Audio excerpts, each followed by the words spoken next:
So I need my binoculars to read the names of participants. You tell me when the numbers stop increasing up there at the top last where it says participants. We should, Yes, ma'am. wait till it stops. 112. About right. Here's John Nicoletti. Hi, John. 113. I think we're probably good, Bill. Okay. Good morning, everyone. My name is Bill Edgar. I'm sorry for the delay this morning. We're trying to comply with the new regulations related to COVID-19, and we are doing that. We have several members of the board at the JOC around the table, and we have the others in their offices off-site. But we have, I think, a full meeting today. Good morning. As I indicated, my name is Bill Edgar. I'm president of the Central Valley Flood Protection Board. I would like to thank everyone for logging on this morning. As we normally do, in today's meeting will be conducted remotely utilizing the WebEx platform.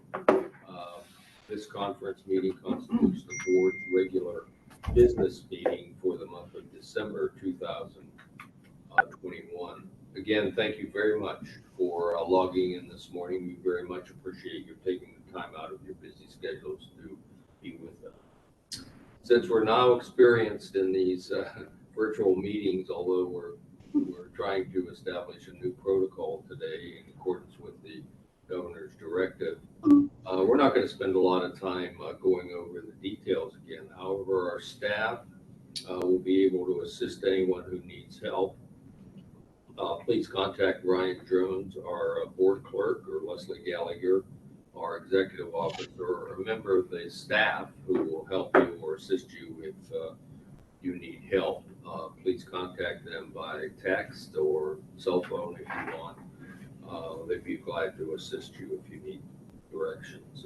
Also, on the second page of the agenda that you note, there are a long list of instructions on the second page of the agenda if you need assistance. Regarding the meeting itself, we're going to conduct it as we have in the past, and that is Ryan, our board clerk, will handle and moderate the proceedings from a technical point of view. He, as well as Leslie, Michael Wright, and other members of the staff, will field comments, questions directed to the presenters, either from text or emails that they receive from you, and the staff will try to sort those out, and we'll proceed with your item as if you want to address the board, or you can raise your hand if you use the chat function if you feel comfortable with that. So, well, there's crosstalk online. For joining us, we are going to proceed with the agenda as we normally do. With each presentation, I will ask for questions from the board members, or when the board's finished, we'll then unmute the public speakers and we'll proceed with those who want to address the board. You should be aware that these meetings, as has been announced already, are being recorded and will be housed on our website as our streaming videos have always done.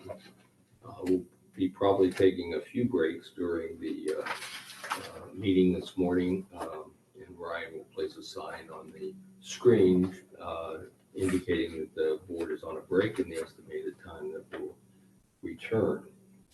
We have a full agenda this morning, members, and it does include some interesting items. I've been informed that we do have a closed session. Therefore, I'm anticipating recessing the regular meeting to the closed session around 1:30 or so today, and completing the closed session around 2 or so, and then adjourning the meeting probably 2:30 or so will be my estimate. Regarding the agenda items themselves, under item 3, we will be, Vice President Jane Dolan will be acting as our board secretary this morning. and we'll be presenting the minutes of October 22nd for the board's approval. And next we have a consent calendar, which is item 5 on the agenda. It has 2 items. 5A and 5B are not core items and therefore do not require a core letter for approval. And for your information, 5A was reviewed last month, and I believe this is the approval of the 3rd and final permit for this rather unique project that we've been discussing for several months. Therefore, the staff believes that the 5A and 5B are both in order and thus ready for your approval. Unless someone on the board or the public wants to remove either item, this will constitute the consent calendar for this morning and will be voted on with a single motion and a second and a single vote. Obviously, this is a action item of the board. Item 7 is our legislative report, and Darren said he will stand on his written report and will not give an oral report to the board this month. The board, of course, may want to ask questions of Darren. He will stand ready to answer those if you have any. Under item 9, the Department of Water Resources, general items from DWR will be presented by Steve Rother, who is the manager of the Division of Multi-Benefit Initiatives for DWR. And then under item 9B, Mary Jimenez will present the latest update to the 2022 Central Valley Flood Protection Plan update. Mary has worked very hard to prepare a summary of the comments that we've received thus far. And she'll be discussing this feedback in a little more detail for the board this morning, which we're all interested in to make sure that we don't run into the same problems we had in 2012. Then under the category of board items, item 10, we have 2 items on the agenda. Regarding item 10A, the staff is recommending adoption of resolution 2021-16. Authorizing the executive board or board council to submit the final rulemaking package to the Office of Administrative Law for the adoption of simplified regulations in the California Code of Regulations, Title 23, Water Division 1, for revocation of encroachment permits in uncontested and non-controversial situations. This is an action item of the board. We have nothing under item 10B, and then under item 10C is the staff's proposed calendar for 2022. That should be adopted by the board. As you recall, this draft calendar was presented in draft form last month, and Mr. Johnson proposed that we move the July workshop and July board meeting 1 week to avoid the July 4th holiday. And I believe that this is prudent to do, and this was, I think, the only change to the calendar, and final approval was requested from the board.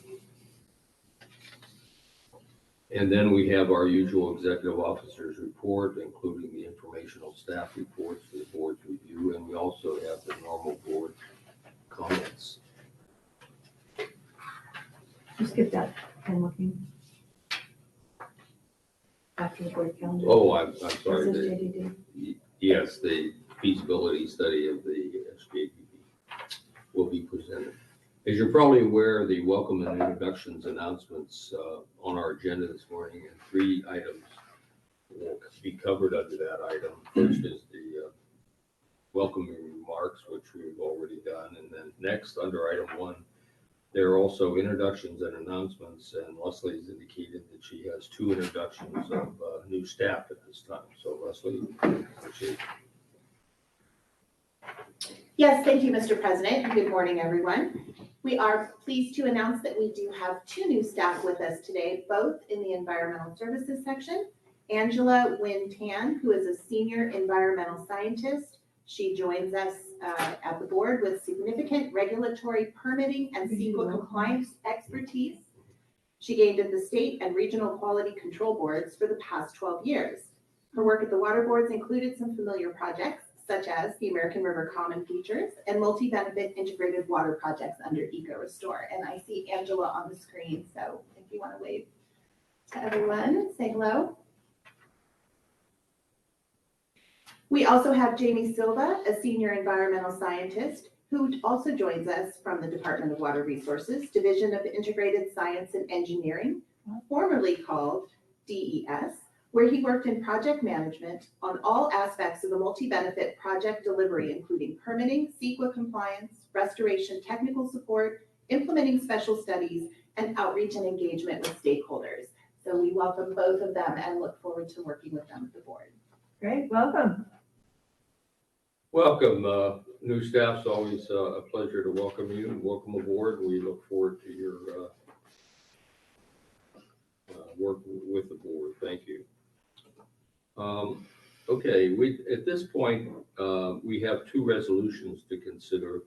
And what I would like to do is, however, proceed with the roll call to make sure we have a quorum so we can act on the resolutions. So if we could proceed to the roll call. Ryan, would you call the roll, please? Board Member Griego, I can barely hear him. Can't hear you, Ryan. apologies. Board Member Griego, I'm here. Board Member Johnson, I'm here. Good morning, everybody. Board Member Ramirez,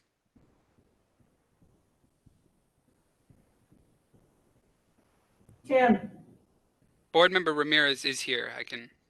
He is present but having audio challenges. Board Member Valines, Here. Board Member Countryman, Present. Vice President Dolan, I'm here. Good morning. President Edgar. I'm here. Thank you, Brian. Now let's proceed back to the resolutions. I'm going to take the first resolution, which is to Paul Bruner.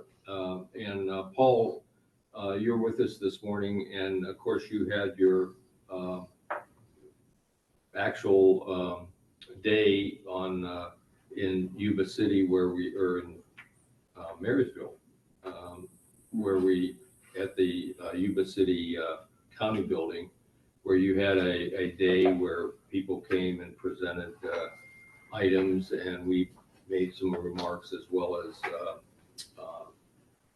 many other public agencies, as well as local agencies were there and recognized that. You also made some remarks and so on. We were somewhat negligent for not having this resolution at that meeting, but we wanted to remedy that situation this morning. So this resolution is in your honor, and I won't read it, but I'll just indicate to the members and to the public some of the comments that I made there, and then Ms. Griego, who also was with me at the December 7th meeting at the Yuba County building, would like to say something, and maybe other members of the board. But this is our attempt to put our feelings about your well-deserved work with the Three Rivers Board and representing the local area on record. And I would just say that on behalf of the Central Valley Flood Protection Board, would like to thank you, Paul, for your commitment and dedication to improve the fate of tens of thousands of people who live and work in South Yuba County. Paul, the mission on which you embarked and resulted in Yuba County's largest ever civil works public safety project, it better ensures that the devastation of past flooding events is not experienced again.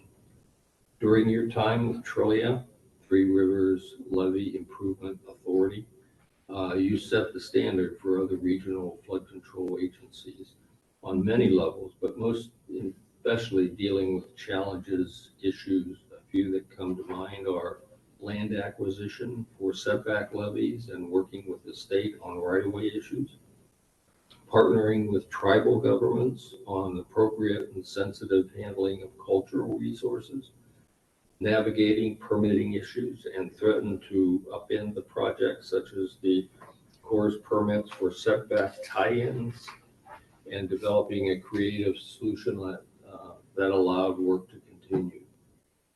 Fourth, working with FEMA to allow time for levee repairs in advance of floodplain remapping.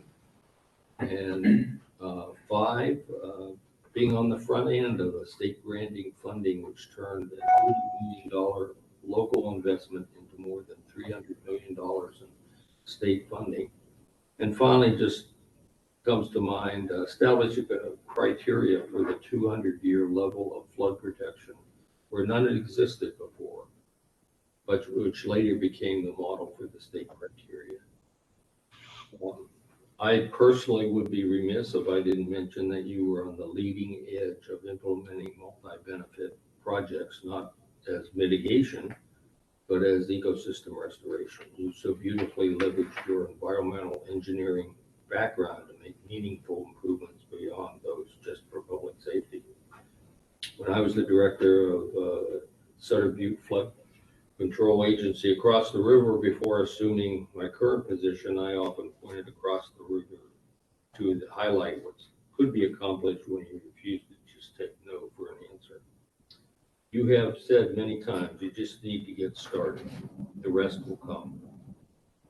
You are a mentor for me as we work together on important and an important advisor when I asked. You can now rest knowing your work is done and that Yuba County will better forth for generations to come because of your leadership, skill, and perseverance. And I just, on behalf of the board, just like to thank you. And I'd like Ms. Griego, as well as other members of the board, but Ms. Griego, who also made some comments at that meeting, make some comments now. Mary Jane? Thank you. Paul, I know you're listening and online today, so I want to thank you again on behalf of the residents of Yuba County, specifically the South County, for the great work that you did. We made a great decision when we hired you. You took the lead and with our contractors and led us all to that end of the line, you know, with this last project being done. So, Paul, thank you. And for a well-deserved retirement. I know you won't retire completely, but thank you for the work that you did in Yuba County, Paul. Okay, at this point, are there any other board members who want to talk about I would like to say something, Bill. Yeah, Joe, please. You know, I had the opportunity to work for Paul as a consultant, and then later when I retired and joined the board. And he is just a tremendous leader. He listens carefully and he gives thoughtful and good direction that helps everybody do their job in a great way. And his foresight of incorporating environmental, and instead of fighting it like it's some sort of evil, was just tremendous. And he showed great leadership in that area. And I'm just so grateful that I had a chance to work with him during this time, because I feel the work done by Trilla is some of the best flood control planned and designed work that has happened in the Sacramento Valley. It's just well done, Paul. Thank you, Joan. Any other board members want to? Yes, Mr. President. Mr. Bruner, Yeah. thank you for paying attention and your leadership in rural areas. Whenever I would see your smiling face, and I can't remember a time you don't smile, even when you probably should have. But your leadership and forward thinking and ability to bring together people who don't necessarily want to pay for anything and don't necessarily want to embrace the multi-benefit and ecosystem benefit that we need to enact as well. So thank you for all your efforts on that. On behalf of the smaller communities, you have left us safer and better informed. And I hope to see you again in many arenas. Thank you for all of your work. Thank you, Ms. Dolan. Anybody else from the board? Okay, is there anybody in the audience, Leslie, that you can see that wants to speak on this item? Well, Tim, who's still having audio issues, has something in the chat. Okay, would you read that, please? Thank you, Paul. I'll add that whenever I saw you in present in public forums, it was always with a smile. Your proactive and positive approach is a model for us all. Oh, that's great. Thanks, Tim. Anybody else? Okay, Paul, at this time, I'll open the mic to you if you want to say anything. But on behalf of the board, we'd like to present this resolution to you. Paul? Well, thank you, everyone. It's an honor to get the comments, and I appreciate the comments from everyone. And I've enjoyed working with the board. And so I just remind everyone that we do have a great team at Trilla. We did assemble various members of the consulting community that as we went forward, really became instrumental parts of many other flood agencies. So I think we had impact that way too through our consultants that understood what was happening at Trilla and how we approach things. We started off, as Mary Jane was mentioning early on, and tried to improve flood control before the propositions were made and money was really available. I mean, Yuba County was just tired of flooding on it. And so they started off on this adventure. They hired me to lead that team for the board. And I enjoyed that. I personally have always enjoyed challenges, sometimes almost impossible challenges early on and then even later on in the project as we move forward. But the important thing is, for me, has always been to do the right thing and move forward. And it's also been very important, as some of the folks have alluded to in the comments, about these ecosystems and flood control. I remind everyone, and even on my team, that a river is more than just a flood control conveyance area. It is a river, and there's habitats and other things that are there, and we should jointly blend them together.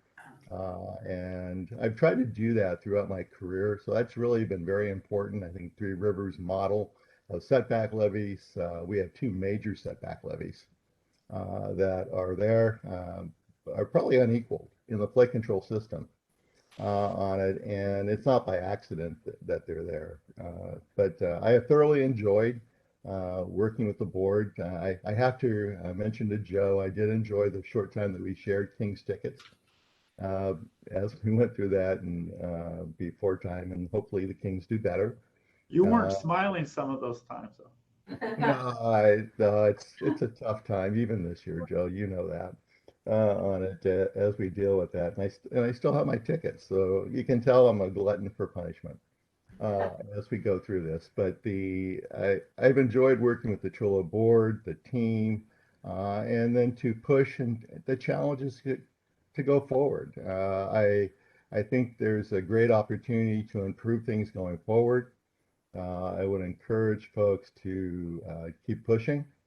It's easy just to do things the standard way, the easy way, without taking a risk or just saying, well, legal says I can't do something. I would ask you to challenge that and challenge the process to come up with a way to make things happen on it.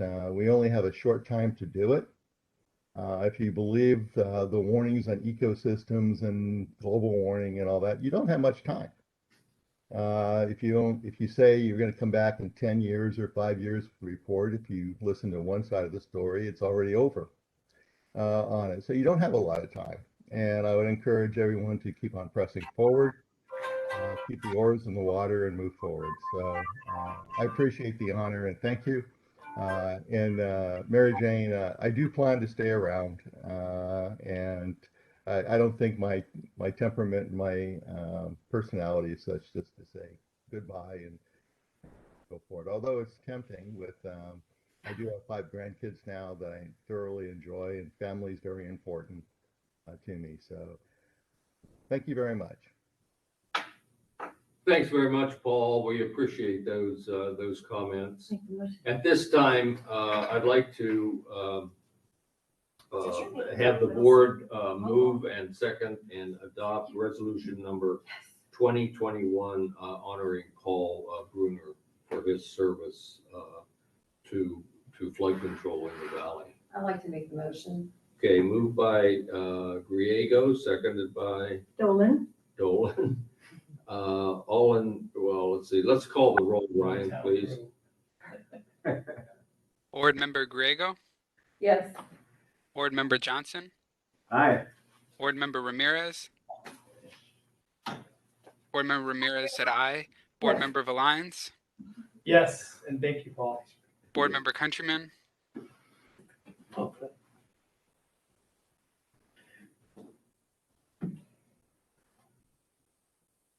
Joe's gonna wait to vote until the Kings win. Okay, it won't be unanimous then. I did vote emphatically yes. okay. Vice President Dolan, yes. President Edgar. I'm yes. Thank you very much, Paul. The vote was unanimous on this resolution. Thank you. Okay, thanks very much. I'm going to pass this Mr. President, next item to Vice President Dolan because I don't believe in. yes, you are. At Chair this is point, present. we're going to ask you to listen. All right.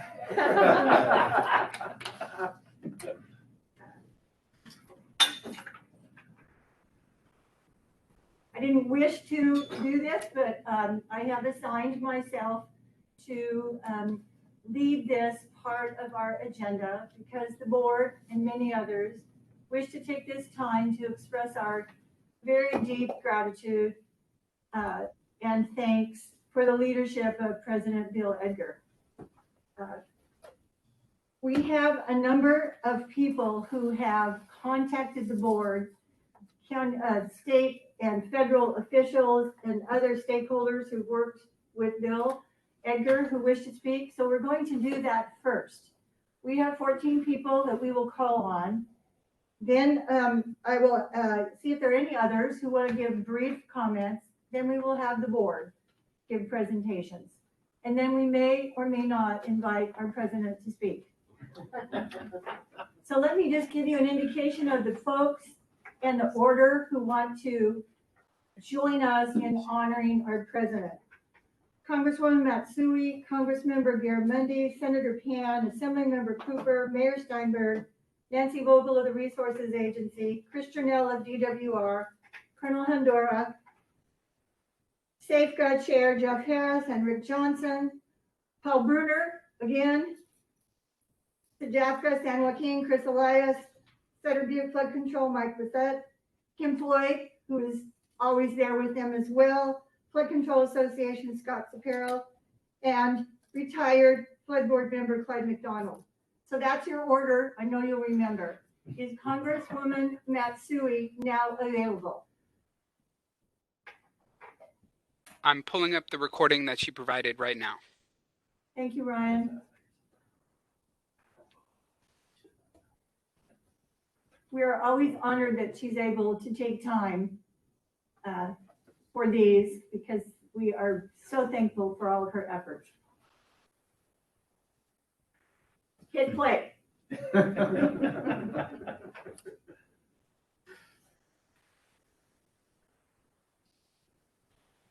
Hi, Bill. Congratulations on a wonderful career.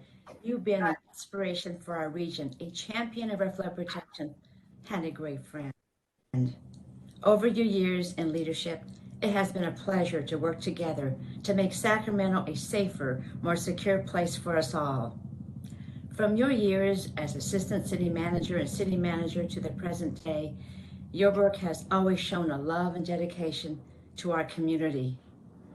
As all of us here know, our region has some of the most unique and severe flood challenges in the country. That means we've had to be proactive. It means we can't take anything for granted. And Bill, you've been a critical voice for the action needed to protect our community.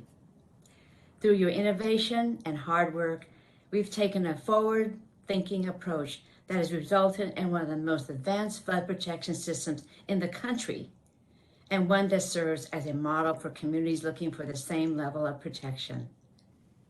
We have changed the outlook of flood risk across the region, and it's truly because of leaders like you that we're building a safer future for generations to come.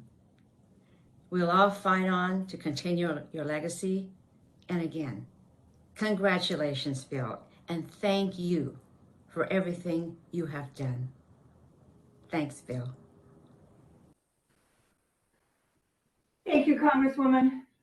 I know you can't hear me, but I'm going to say that for the recording. I understand Mr. Nicoletti is here to provide an introduction along with Board Member Grego, Senator Garrett, Congress with Assembly Senator Congress. He is our hero. Mr. Nicoletti. Good morning. Good morning, Jane. It's nice to see you this morning. You too, Joe. Listen, Congressman Garamendi and his wife Patty really were touched to think about just Bill and Karen and the years that they spent just committing to California's betterment and the nation's betterment, really. And it was really a special time to see that when somebody commits to doing good, that in Bill and Karen's case, that the congressman felt like it's proof that you literally can leave the world a better place than you found it. And just chatting about the work that you've been involved in such a variety, but in most recent years, Congressman was noting that there was a whole bunch of news that you did not make, Bill. After the inefficient design for the core between the 5th and 10th Street Bridge, we went back and restored that, and it avoided the great flood of Yuba City in just a few past years. The spillway event in Orville was contained within this armored levee system. The year 2000 had more rain come through and more water down the Yuba and Feather in January than the entire period during 1997. And for all the events that did not cause cataclysmic event, for all the disasters that did not happen, and for all the news events that you did not take part in, we just want to congratulate you and thank you, because it's proof that we can stand up to nature's forces and have benefits. And the congressman and his wife are just forever grateful for the work that you've done. And that's the message straight from Mr. Garamendi. Thank you. Thank you. So Bill, look this way. Thank you. You're welcome. You see that? The mayor. See? Beautiful. Make room. We have Mr. Lara from Senator Pence. I got that title right. Yes, Dr. Yes. Pan. Dr. Pan. I didn't know what to call him when I first started. Senator? So, Bill, turn this way. Mr. Edgar, my name is Marlon Lara, and I'm representing Senator Pan here today. I'm going to keep it short because I'm my good colleague, Daniel, from the Assembly Member's Office. But on behalf of Dr. Pan, I want to commend you for your leadership, your hard work. Had a lot of leadership positions at the city that everybody's very grateful for.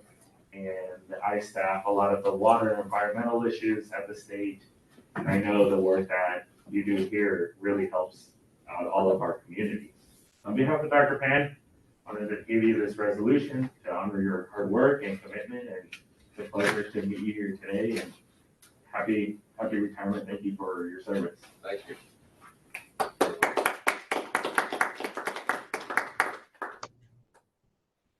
Thank you.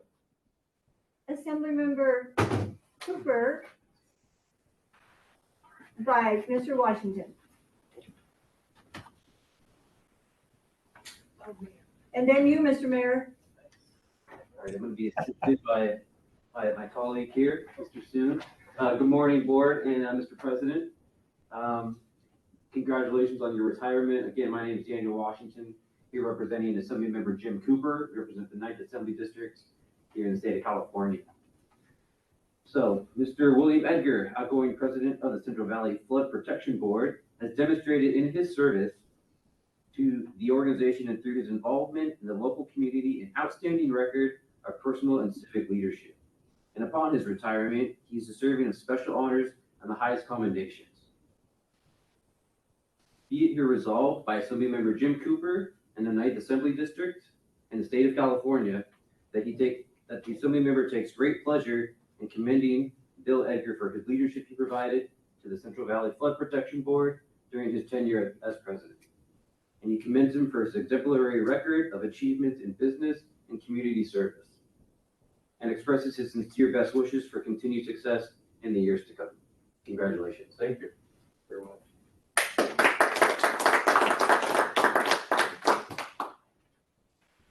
Thank you for being here today. Of And course. please thank the. Thank you for having me. Assembly member. Yeah, thanks. That's all right. Mayor Gerald Steinberg, good morning. Good morning. I have to get on a 10 o'clock Zoom, but I just had to take a moment to thank and recognize Bill Edgar for his incredible service as chair of this board. I had the opportunity to work with Mr. Edgar in many different ways over the years, starting as a young city council member when he was our city manager, when I was in the legislature working together on some very important legislation for the flood board. And there is not a more consummate professional in our city, in our region, than Bill Edgar. You always know when you go to battle with Bill, and you always want to be on the same side, that you are working with somebody who cares deeply, who has an unending work ethic, who is honest, and who will not stop until the public has been served in the right way. And that's Bill. And proud to call him a friend, and grateful for all you have done for board around flood control, of course, but all you've done throughout your life and for the people of Sacramento. Thanks, Bill. Thank you, Gerald. Thank you very much, sir. Always. Thank you, Mr. Mayor.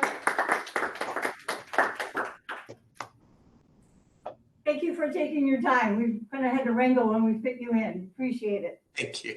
On behalf of our star. Nancy Vogel from the California Natural Resources Agency, are you on board?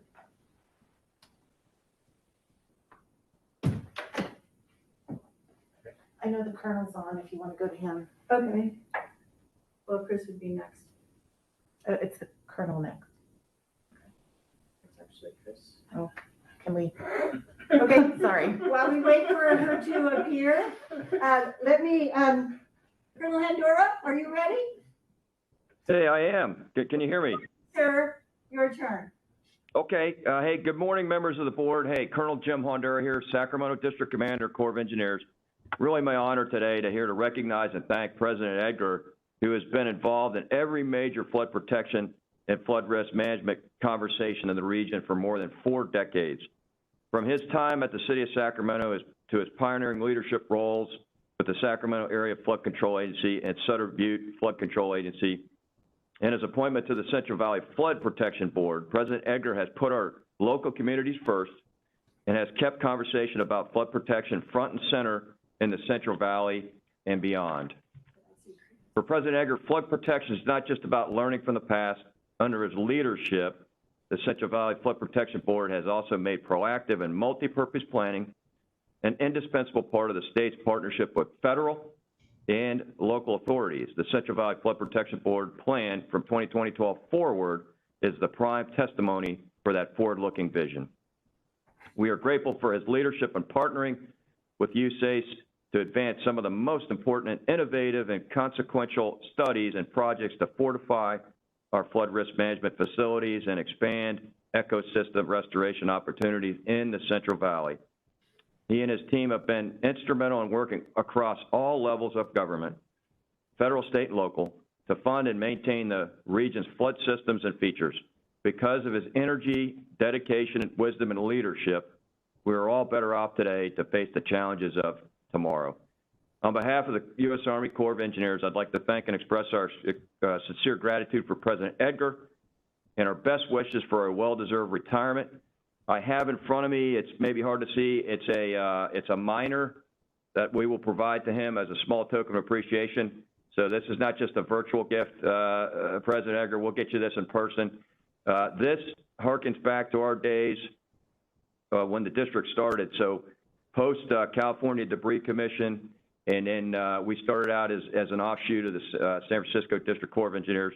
But in 1929, we were founded as a district. So just a small token here I'll present to you on behalf of the Sacramento districts. Thank you for your leadership. Thank you, Colonel. I appreciate it very much. What a very appropriate presentation to get to him. We'll figure out how to do that. I'm sure you can do that better than I can. So thank you, sir, for being here. We certainly do appreciate the partnership with the Corps of Engineers in Sacramento District. So you've been such a helpful partner. So is Ms. Vogel here yet? I see your name on the list. I think we're trying to bring you up.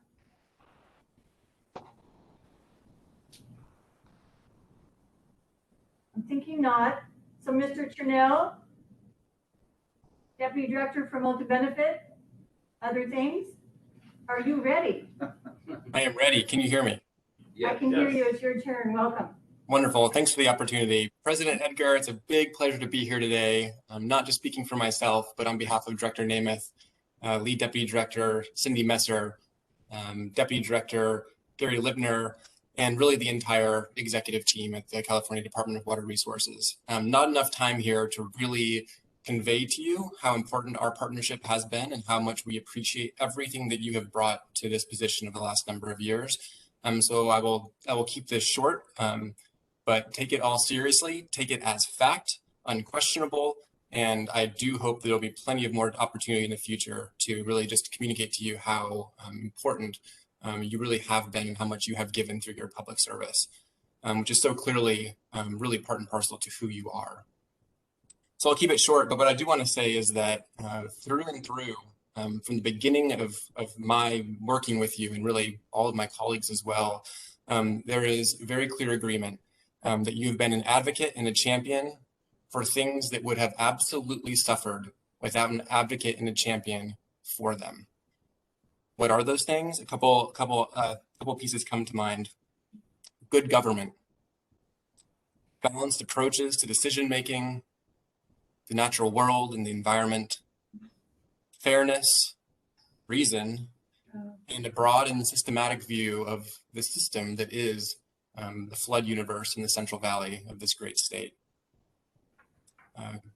Good government, transparency, you've always been a champion for that. Inclusiveness, inclusivity, making sure the right people who are at the table, broad acceptance of all voices, always making that available and making that a priority for you and your board. Balanced approaches, really trying to see what's real, what's not. How do we have a wise conversation and debate in the public forum that is your board's process? The natural world and the environment, others have spoken to this as well, but you have been a true champion for an end to the false distinction between the natural world and that which the flood system exists within. Fairness, making sure that everybody's voice is heard again and is discussed openly and honestly. Reason, does it make sense? Are the policies or the funding approaches that the state is putting forward and that's all the different stakeholders are discussing, do these make sense? What is that middle ground? How do we get to yes? And finally, can we start really seeing and have this be reflected in the flood plans and in all discussions publicly and otherwise, that the system does work as a system and it is more than a sum of its individual parts. You've been a champion for that, an advocate for that perspective, and we have a better system because of it. Lastly, I'll just say that on a more personal note, you've been a mentor and a friend to me since my early days at the Resources Agency and when I came over to the Department of Water Resources. I appreciate that more than words can express. So again, on behalf of the Department of Water Resources, the Executive Division in particular, Thank you so much, and best wishes for what's to come. Thank you, Chris, very much. I appreciate it. Okay, excuse me, but I just got word that Nancy Vogel is ready. She was having some audio issues. So Ms. Vogel, are you on audio for us, please?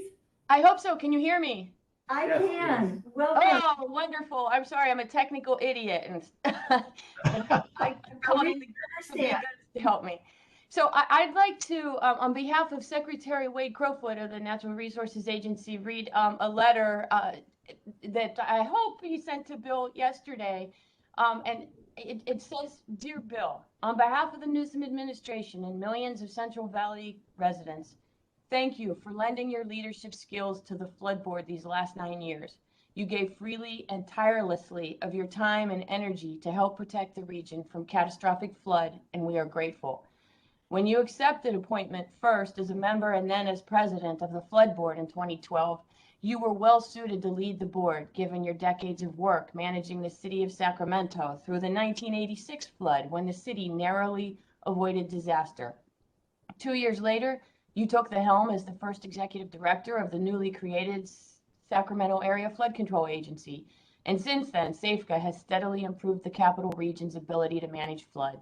Similarly, as executive director of the Sutter Butte Flood Control Agency from 2007 to 2012, you helped launch a comprehensive modernization of levees in parts of Sutter and Butte counties that historically suffered deadly floods. You served a 4-year stint on the California Reclamation Board before it was revamped and renamed by the legislature in 2008. And then you returned in 2012 to oversee adoption of the first Central Valley Flood Protection Plan and its update in 2017. Your keen understanding of local government and your appreciation for the state role in flood management has made you a valued public servant in both spheres. Bill, thank you for the extraordinary dedication to the Central Valley Flood Protection Board and its important public safety mission. On behalf of the Newsom administration, I wish you a rewarding and fulfilling retirement. Sincerely, Secretary Crowfoot. And I know Wade wanted to be here himself to wish you all the best, but he's in the East Bay touring a park with a state lawmaker, I believe. So, Bill, thank you for all your service. We wish you the best. Thank you, Nancy, very much. I appreciate it. Thank you for hanging in there and getting all of these challenging online mechanics to work. So thank you for being here this morning. Now we will have representatives of the Sacramento Area Flood Control Association. We have the chair of the board, Jeff Harris, on video. Good morning. Oh, good morning. I see you in your garden. Good morning. Welcome. Yeah, that garden is courtesy of Bill Edgar. You know, Bill, I have to tell you, I want to thank you personally because your work helped save my house in 1997. I live right by the American River. You know, I actually want to start with words of Paul Bruner. You just have to get started and the rest will follow. Well, for the Sacramento region, you are the person who got it started. From the beginning of the city-county flood planning office to the inception of SAFCA in 1989, where you were the first executive director, you know, on through Sabufka and city manager, excuse me, and the Central Valley Flood Board. When I think of all the projects that we are affecting, you know, I think of common features, 96 and common features in Thomas, common features 2016, the JFP, all the tremendous things that the Corps is affecting to keep Sacramento region safe is because you laid the groundwork. There really aren't words to say how much you have lent to this area to keep us flood safe. You know, in 1997, the river got so high near my house that I actually put a boat up on top of my house and tethered it to a tree. And it turned out subsequently that the levee had nearly failed because of erosion. So now we have bank protection work. We're widening the Sacramento weir and bypass, the lower Elkhorn setback levee. All of these tremendous projects are really the result of your work, laying the groundwork for people to follow and create this tremendous safety for our region. So on behalf of Safeca, I have to tell you that we are all enormously in your debt. The work that we do now is predicated upon the work that you've done before. So I just want to read one paragraph. You've gotten a lot of accolades today. You were worthy of all of them. I fear you don't have enough wall space in your house for all of these resolutions. But it is hereby recognized that William H. Edgar has made invaluable contributions to the flood risk reduction for the Sacramento region and the Central Valley of California. You know, as he retires as president of the Central Valley Flood Protection Board, the Safeca Board and staff express their heartfelt gratitude and appreciation for your years of service. And Bill, we really mean that. You're just something. The work that you've done is amazing.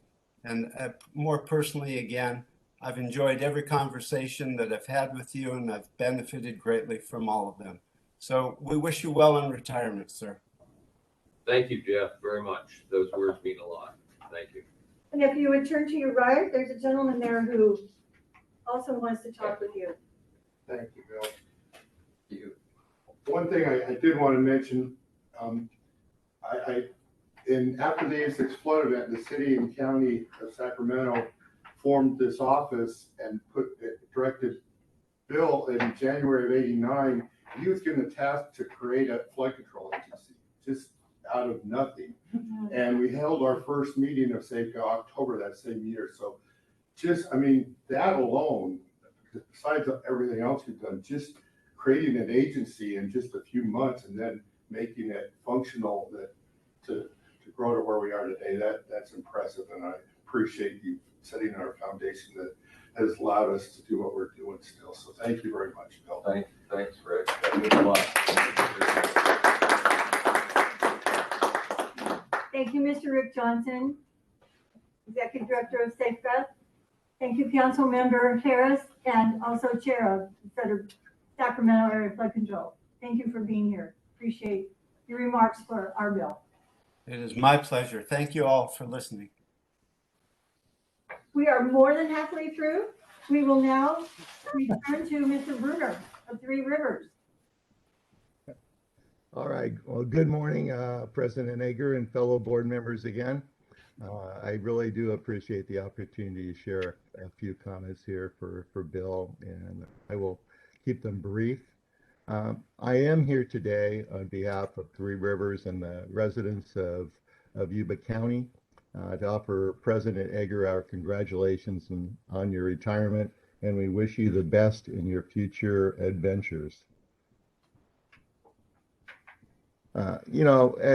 Earlier on, I talked about my retirement, and I really do appreciate the comments from the board. Retirement is a time when we reflect on past accomplishments and challenges. I mean, we've heard a lot here today. I chose to really reflect on not necessarily so much the accomplishments, but 5 qualities that you have brought to the board that have been greatly appreciated, I know by myself and the local community that you've served out there. And so I'll go through the 5. And many of them have been echoed by others as we go through this discussion today as qualities, but some of them Bill, are really pretty unique. They're often said to people, but I think they really do apply for you.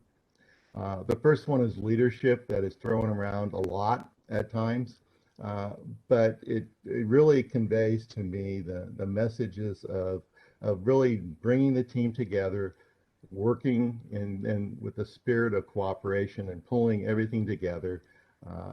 That's demonstrated to me by your personal involvement. And then you also brought results. And that's important to me in the community and flood control. The second item that I would list as a quality is your desire to improve flood protection. And that's represented through the efforts of trying to get the Central Valley Flood Protection Plan and all those things together, Herculean effort to move forward and get those done. And that's very important. You were able to focus on key issues to bring those issues to bear and discern what are the focus, what are the key issues. It is so easy to get off on tangents and as such, but to me, you demonstrated a focus. One of the areas that you already experienced in my comments before, the multi-benefit approach, and that is just one of bringing various other entities to the table to talk and bring them together. The fourth item, maybe not has been mentioned so much so far, but is the local perspective. So often the local perspective is not really that well represented necessarily in a state government agency on it. And you were able to bring that. You have other board members also with you that have helped champion that.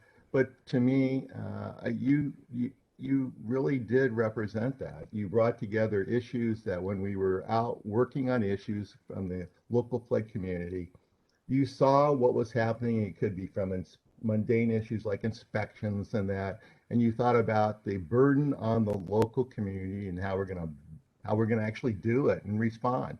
And then you became a champion to try to fix it and make it so we could do our job and work with others that maybe didn't quite see that picture. I mean, it's at times when you're in other forms of state government or even federal government, you don't necessarily see the local perspective on how to do things, but you brought that, and that was very important. My last fifth item that's I mentioned here is just the collaborativeness of your efforts to bring people together.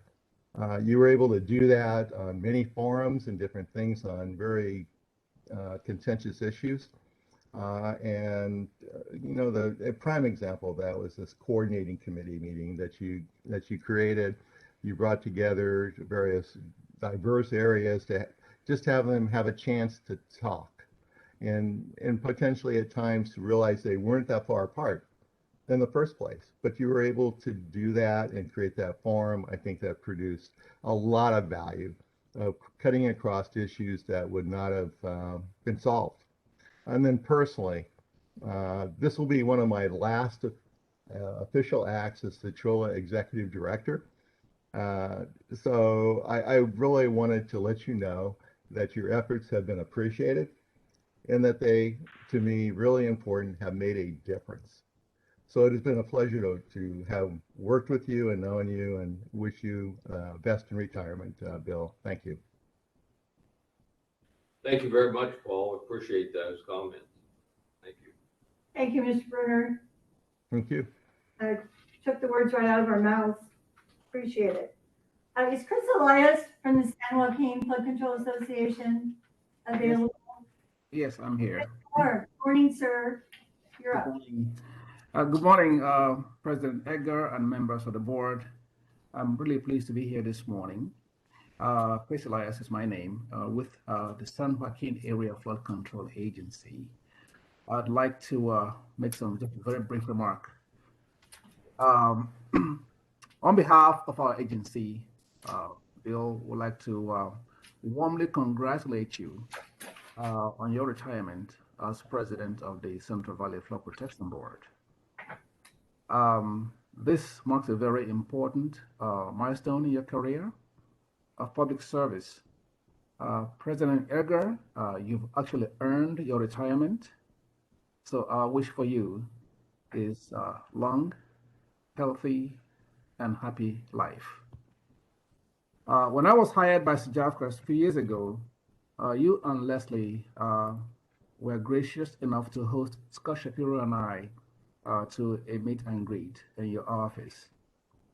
Your comments to me at the time was one of acknowledgement of the challenges and opportunities that lay ahead in protecting our community. I still remember the question that you posed. What are we going to do in San Joaquin County to protect the people? Well, that work is still ongoing, Bill. And you made these comments, while embodying, positivity and charm. Because I had just met you having been a previous resident of Sacramento, I had only seen you on TV, but it was really great to see you in person. And then the charm continued. The positive spirit and the commitment that you exuded really showed to the best interest of Central Valley and its people. Then and now continue to inspire me. And you'll be greatly missed, Bill, but we are going to see your good works all around us every day for generations to come. And that's what's important, because you would have left a very important footprint on the sands of life for many generations of our valley. So personally, best wishes to you in your retirement, President Edgar. In the event you wish to return to public service after some rest and wish to run for higher office, please call me and I'll be happy to sign up for that campaign. Bill for President of the United States. Thank you, Bill, and God bless you. Thank you very much, Chris. Thank you. I don't intend to run for any. At least right now. Yeah. So thank you. That gives us something to think about. And thank you for your very kind remarks Yeah, thank you. and to be here. So, Mr. Bassett, Ms. Floyd, Mr. Shapiro, are you a group speak or calling you individually? I'm going to go first, if that's okay. That's fine. Sutter Butte Flood Control Association. Okay, good morning. Good morning, President Edgar and members of the board. I'm Michael Bassett. It's my pleasure to be here today representing the Sutter Butte Flood Control Agency. And Bill, just to give you a blast from the past, I'm sitting in your chair in the large conference room at Downey Brand, trying to herd these cats, keep them focused on the mission. So I know you can appreciate that and what I'm going through. In 2007, the Sutter Butte Flood Control Agency, a joint powers authority between the counties of Butte and Sutter, the cities of Yuba City, Live Oak, Biggs, and Gridley, and Levee Districts 1 and 9 was formed. This action followed years of failed attempts by member agencies to separately raise funds for levee repairs and the recognition of the need to work as a region on system-wide solutions. It also followed nearly 10 years of investment in a Corps of Engineers feasibility study for the basin, one that lost ground over the years instead of gaining ground. Perhaps the most monumental action of the founding board of directors was the hiring of Bill Edgar as its first executive director. Bill brought a wealth of experience to the position, not only as the former city manager for the city of Sacramento, but the original executive director for the Sacramento Area Flood Control Agency. Perhaps Bill's greatest skill was the ability to get sometimes diametrically opposed groups to find common ground and work together. His collaboration skills and political savvy were put to the test, and before he moved on to the Central Valley Flood Protection Board, he spearheaded the formation of a large benefit assessment district to raise local funding, the acceleration of the federal feasibility study that ultimately resulted in the completion of a federal project, and the hiring of project engineering leads who managed the design and implementation of the $400 million Feather River West Levee project. As the third executive director of the Sutter Butte Flood Control Agency, I have the privilege of standing on the shoulders of Bill Edgar and Mike Inamine, Bill's selected successor. And I am constantly grateful for the foundation that they built for me and for this community. Bill's contributions to the physical reduction in flood risk in the Yuba City Basin is only one of his many professional legacies, as we've heard today. Congratulations on your well-earned retirement, Bill, and thank you for all you've done to improve flood protection for hundreds of thousands of people living and working in the Central Valley. You're going to be greatly missed, Bill, so thank you. Thank you, Michael. That means a lot. Thank you very much. And all the folks there at the Safeca staff meeting. Thank you. I think Kim Floyd is up. Is that right? Good morning. Good morning, and good morning, President Edgar and members of the board. And Jane, I want to thank you for the way you introduced me as Kim Floyd, who's always around, because I think that's probably how Bill feels. Bill hired me back in 2009 to do the public outreach for the Sutter Butte Flood Control Agency assessment, and I don't think he realized at the time that he was signing me on for life. But Bill, working with you and working to support your work has been one of the greatest honors of my professional career. I've appreciated so much what a hard worker you are and what a great role model you've been for me. Many don't know, but when we did that Sutter Butte Flood Control Agency assessment, it was also tax season, and you were also actively managing your CPA firm. I would schedule meetings with community members in living rooms on Sunday nights, and I would tell you, Bill, you don't have to come, and you always showed up. You were always there. You were the hardest worker I've ever met. And that has carried over to the work with the flood board. And all I know is that flood control will never be the same without you, but it is profoundly better because of you. And so am I. So thank you so much for trusting me and for being not only my mentor, but a great friend. And I know that I'll continue to call you. You'll listen to my rants, and hopefully I'll always continue to make you laugh. Thank you, Bill. Thank you, Kim, very much. Thank you. So please, Kim, know that that was with great affection that I said that, because we are happy to have you always around. You make things. You can't get rid of me either, Jane. Mr. Shapiro. Good morning, President Edgar, members of the board. Oops, my watch is talking to me.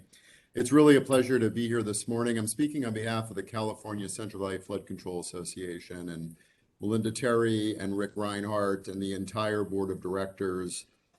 I wanted to maybe take a little bit of different tack because you've heard so many great stories about Bill's vision and his leadership. And I wanted to maybe get down to some brass tacks issues of where he's really made a difference. So I'm just going to hit three. One is that Bill often recognizes that a lot of the work we have to do isn't sexy. It's about building structure.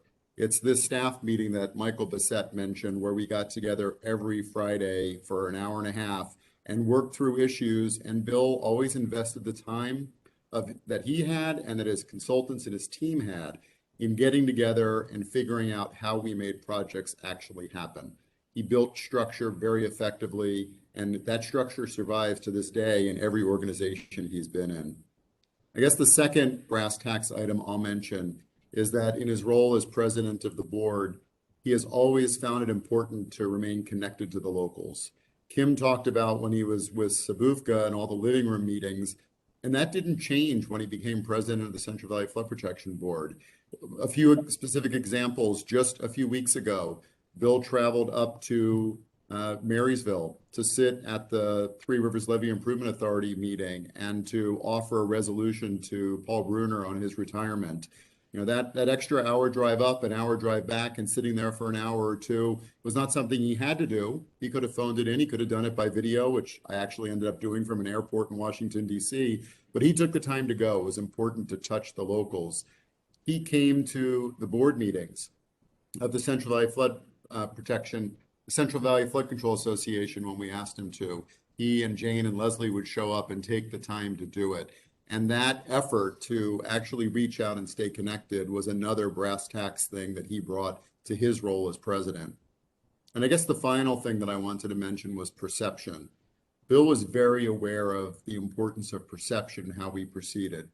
And one example was the one that Chris Elias noted when Bill took the time to meet with Chris when he was new in his job and I was there. And he would talk about the perception of an agency and how you be perceived as an agency that can do things, and therefore people will trust you to do more things.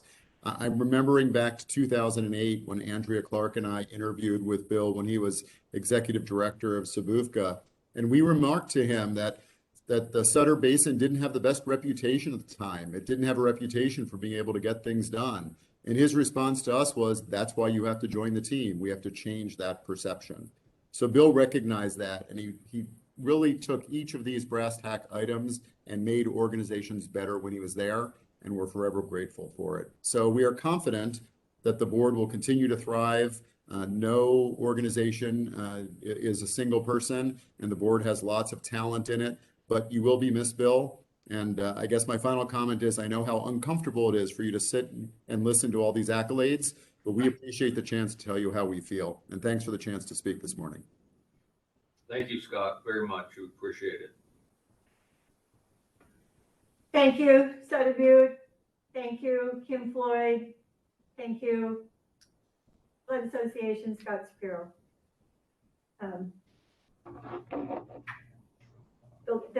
There are two more that actually are going to call upon, and next would be Mr. McDonald, our former colleague on the flood board and friend.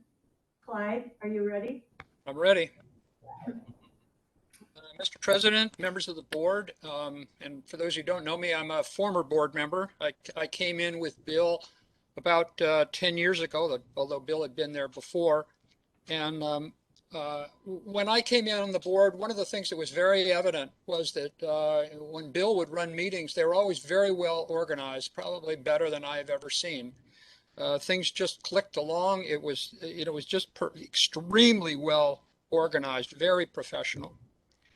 The other thing that occurred when I just came on the board, we had the state's flood control plan before us. We were supposed to adopt that. The board was supposed to adopt that. There was very little local support, and Bill's view of that was we have to partner with the locals. We actually have to get them to want these kinds of projects, and he worked very hard to do that. And we had the coordinating committee. Bill went out and met with the boards of supervisors and other people to try to get them to understand that they really had the major role in this. And I think that was really important. He kept repeating, we cannot do this from a top-down kind of perspective. It really needs to be bottom-up. I think another kind of thing that I really enjoyed working with Bill on was AB 753, which gave the board its first enforcement authority. I hope that works. I think it's worked so far, but I thought that was really pretty special. And just a couple last comments. I think there's a lot of people out there that Bill will never know, and they will never know Bill, and they will never know his name. But he did a great deal for them, and they owe him a deep gratitude for the work that he did in protecting their lives and property. And lastly, at a personal level, I would just like to express my appreciation for being able to work with Bill across these various issues. It was very enjoyable, a lot of fun, and I think we got a lot done, and a lot of it was just due to Bill's leadership. So thank you, Bill. Thank you, Clyde. Those are great comments. I appreciate it very much. Thank you. We all do too. It's lovely to see you. Thank you. See you, Clyde. Good to see you, Clyde. Nice to see you guys. Megan Nagy, did you wish to offer some comments? Yeah, so thank you for allowing me to talk. I'm here on behalf of RD 108, Sacramento River Westside Levee District, and the Next Landing Ridge Drainage District. And my boards have asked me to come and thank you for your leadership. Clyde said it perfectly. I mean, it's because of you that the locals were able to become so involved in the flood planning effort.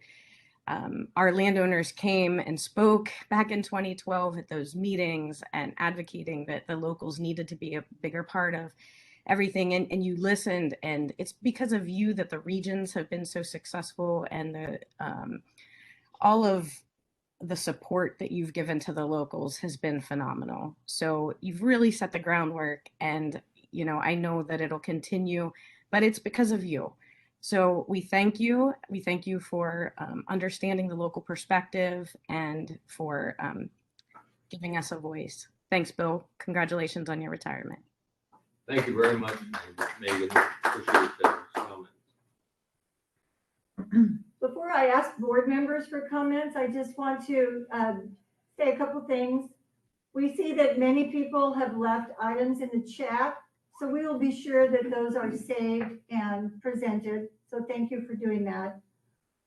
Is there anyone else who is listening in or is anxious to say something to our friend and president? Let me just pause a bit to see if there's a hand that's raised. We also have noticed the clapping hands, the thumbs up, and even the confetti for those who know how to use the icons. which is pretty cute. All right, let me go around the table in this room to board members to see if we would like to add or emphasize. Mr. Valines? Sure. Well, Bill, there's been a ton said, so I don't know what I can add to it, but a couple of highlights that stand out to me are, and it was just said in the last two, Clyde and Megan, when you had us all go on the road trip for all the listening tours on the first plan, because we weren't prepared and we hadn't done everything yet, I think that set the tone for everything that we do today. And I think we've become known for listening and you know, making sure that we listen to people, that make sure we take some action, make sure that people know they have a voice, right? As a citizen, they can come here. And I have enjoyed that thoroughly, being on board because of that, but that was 100% your leadership to go out and do that. So I just want to acknowledge that and say thanks. There's also been comments about the meetings being very professional. I would say that they're very long. So professional means long, absolutely. But, you know, I've had a couple positions where I've had to do what you're doing, and I didn't do it as well. And we all benefit from you and Leslie and all the staff, everybody that's here, keeping things so organized. It is very easy to be a board member here and to go through all the documents, get everything done, get our help, have you run the meeting, do everything perfect. We can give you a hard time about why are there 2 extra briefings, but every time there's a reason for them. And you just made it simple and a joy and educational for us to be board members. I don't know if people appreciate that, but I want you to know that I do really appreciate it, because I know you've had to put in a lot of time and effort to do that. That doesn't just happen overnight. And then just, you are always so good about, you know, your little gifts and things to us. You're very thoughtful. And I always marvel if it's the jelly, you know, that comes, or if it's the candy that comes, which are great personal touches, but your notes that come with them. First of all, your penmanship is phenomenal. I go up with my binder here, the whole world could look at what's on it, they couldn't read 3 words. Your penmanship is perfect, and your notes, I know you do it for all of us, are just so, you know, personal and you know, affirming to us and warm. And, you know, like I sit there reading it to my wife, she's like, "Did you get another note?" I go, "Let's go, let's sit down. We'll get a cup of coffee out of it." And again, that's just a personal touch that you bring. So, you know, it's not like you're going to be missed, you will be, but I know you're still here, but your spirit, the structure you've created is what's made this board what it is and will continue. And so I just want to say thanks. It's been a real pleasure. I really, really enjoy being with you as a person, as a colleague, and as a leader. It's been a great experience for me. Thank you. Thank you, Mike. Thanks. Appreciate that. Okay, Mr. Ramirez. You can't start yet, Jane. I know it's happening. I know, right? Okay, I'm doing my best. I'm not sure where to start, except that I'm going to echo what some of the folks have said. The rivers never stop. The rivers on this, and so's Bill, thankfully. So it needs that kind of attention. And I don't know that I've been 10 years with Bill on the board now, full 10 years. And I was a state employee the first time he was on the board, and we had the task to go to find people that might be considered for the reclamation board then. And we asked a lot of people, and some of them are here on the call, and there were a lot of opinions. And I think Bill's name was on every single list. It didn't matter who you asked, elected officials, nonprofit organizations, the Farm Bureau, everybody said you gotta have Bill. And they're right. My daughter in particular appreciates the strawberry jam. Her favorite. She knows it's coming in December. She has it in the morning. There's just a lot of things to say that I think are really important. And I know you're squirming to hear all of them, which I do appreciate. This is the one time I think you're a good listener. You've had to listen to a lot of people, and you're a great role model, and they got to listen to us talk about you. And thank you for listening again. I think among the other things, I feel like I've ridden your coattails every time I've been a state employee, so have you. And I'm grateful, and I try my best to model my behavior and our actions based on your leadership.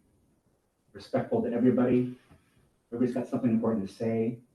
Be patient, listen, but never stop, and keep pressing. And I think, like the mayor said, you don't rest until the public's been served.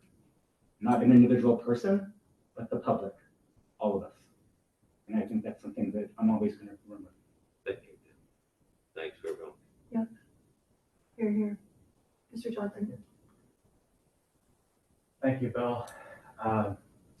I just, even the short time that I've been here, I've learned a lot watching you. It's been a real pleasure to watch you in action. And, you know, as we've heard here, you know, the legacy you're leaving is enormous, and the impact you've had is immeasurable. The state of California owes you an enormous debt. You have a lot to be proud of, and we have a lot to live up to. So congratulations, and I hope you enjoy it. You really deserve it. Thanks very much. Appreciate that. Ms. Griego, then Mr. Countryman. I didn't forget you. Ms. Griego. Well, I'm the newest member on the board, but my working relationship with Bill started with Three Rivers. And this group here was called the Reclamation Board, and we came to the Rec Board for our first permits. It was about 8 days off of Christmas, right after the December board meeting. Betsy Mershon was the chair, Bill was the vice chair, and we were there asking for a permit to start our project. And you got to consider that it wasn't that long ago that the paternal decision had just been rendered, and millions of dollars went to Yuba County residents because of that decision. So me personally, I didn't think the state was really excited about seeing Yuba County come before the rec board and asking for permission to fix our levees. But Bill and Betsy felt the importance of what we were doing and assigned an ad hoc committee between the two of them. And we met 5 days before Christmas. I mean, this is the type of attention that Bill gave Yuba County and Three Rivers to get us started on our path to public safety. And so that commitment then and the ability to work with you now has just been really great. And personally, I thought I was the only one getting jelly and candies. I didn't know the rest of you would get them too. But those are the personal touches that I really like to say thank you. And I think it was Paul Bruno that said, about the local government perspective. I think, having a few of us here on the local government perspective has been so darn important. At local government, we're a different animal than the state and federal government. And I think that bringing, the folks, that we are really protecting, to the discussion around the table is really important. And I'm so glad to be a part of this. So thank you for your dedicated service. I know that we will be having lunch dates when I come to Sacramento. So I look forward to that as well. Thank you, Bill. Thank you, Mary Jane. Appreciate it. Mr. Countryman. Well, it's really all been said, and I agree 100% with what everyone has said about Bill's leadership, his focus on locals and so forth. But I want to go just for a quick second back to my first encounter with Bill. It was around, I think, 1980. I'm not sure of the year, but I was president of the Greenhaven Soccer Club, and we needed soccer fields.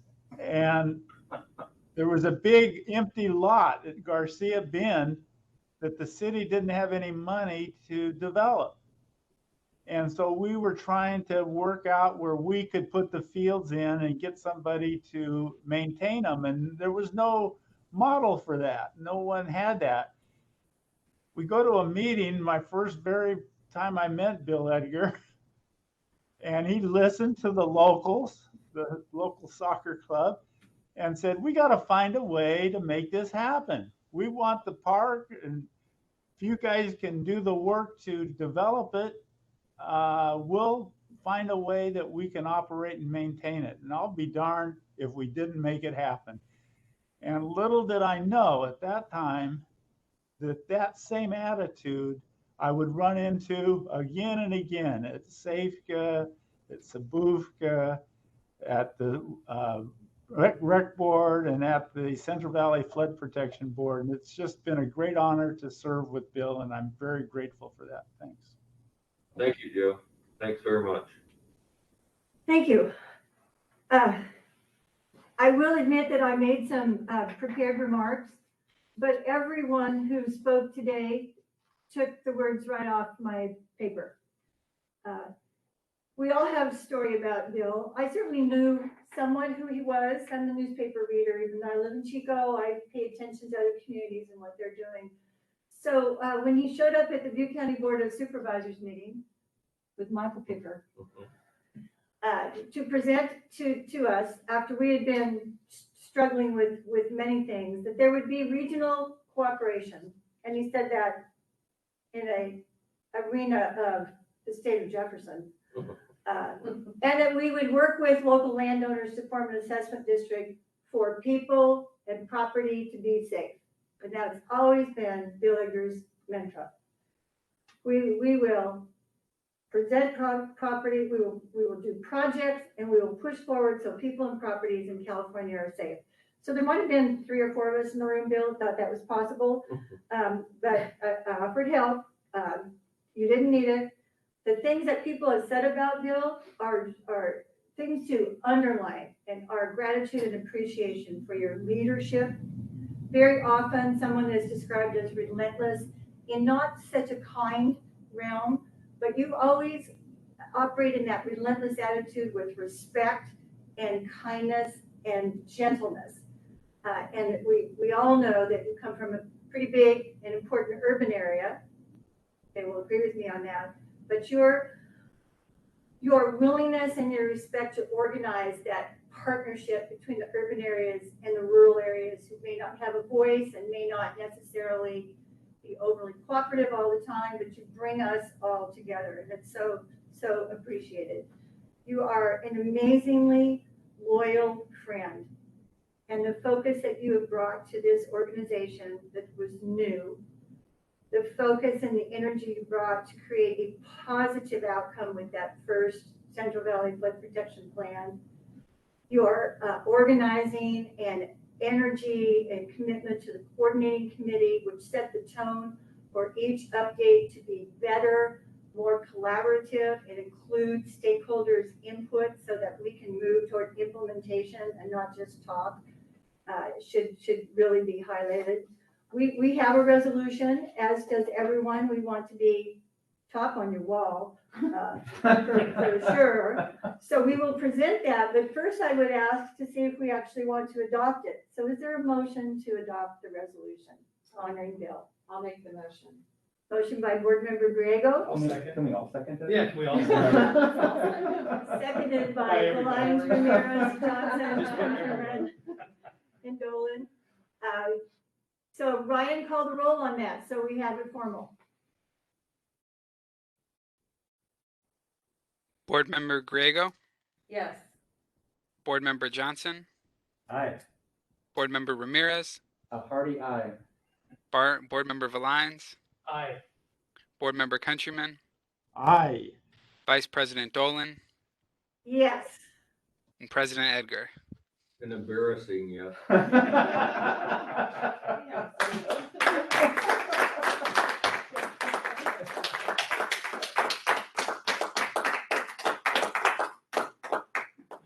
Big seal for your front door too. Should we get a photo? Oh, yeah. Okay. Take off. Can we? Yeah, can we take? Yeah. Yeah, take hold off your our breath mask. out. Yeah, nobody breathe. Yeah. Nobody breathe. I'll move this out. Here, I'll come over. I'll do this. You want to go that way? Here, take. Well, no, get Joe. Go get Joe. Go get Joe. Joe. Okay. Hey, Joe. Joe. Make him run. We're doing the photo. Oh.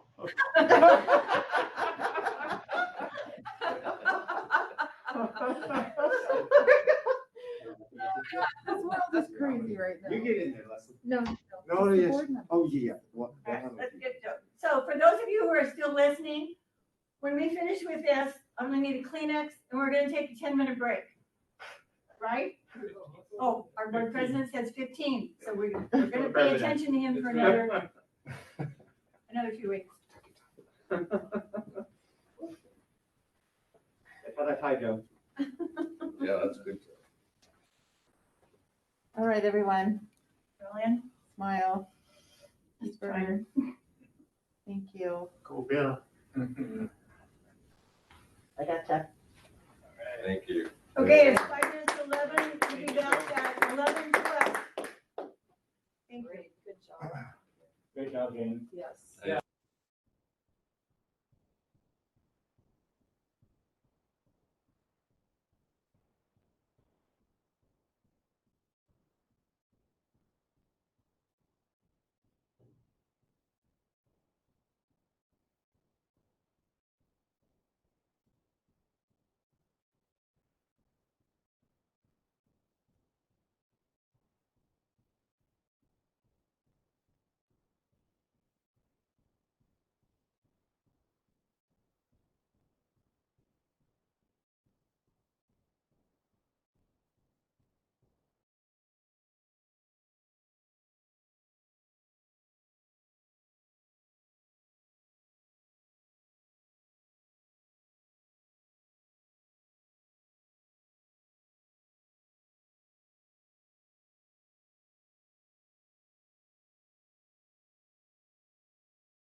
Okay, members, if I could call this meeting back to order, I just want to thank everybody again for all of those embarrassing comments. I was humbled and honored to have received them. And as I told you last month, I really want you to know that I've really enjoyed every minute of being president over the last 10 years.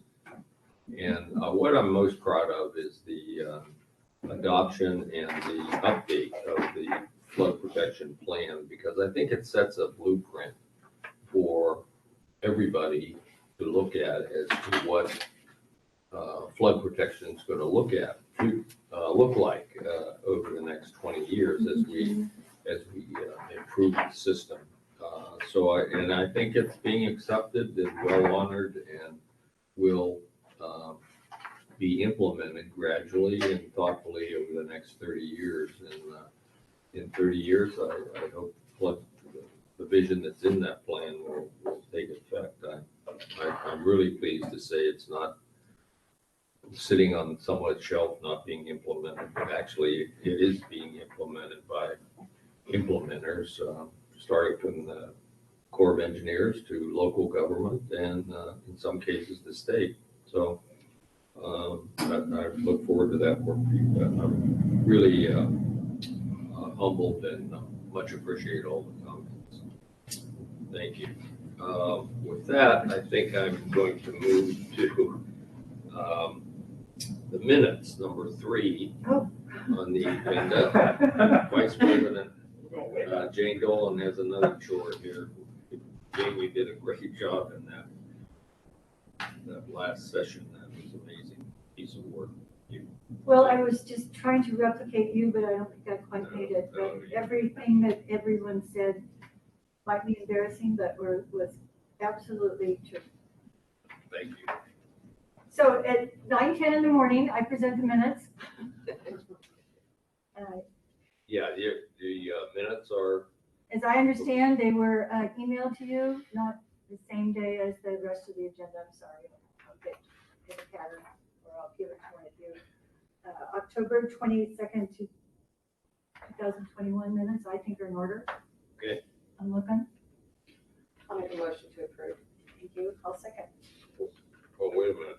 Well, That's okay. can we switch up? You don't want to make the motion? Okay. Okay.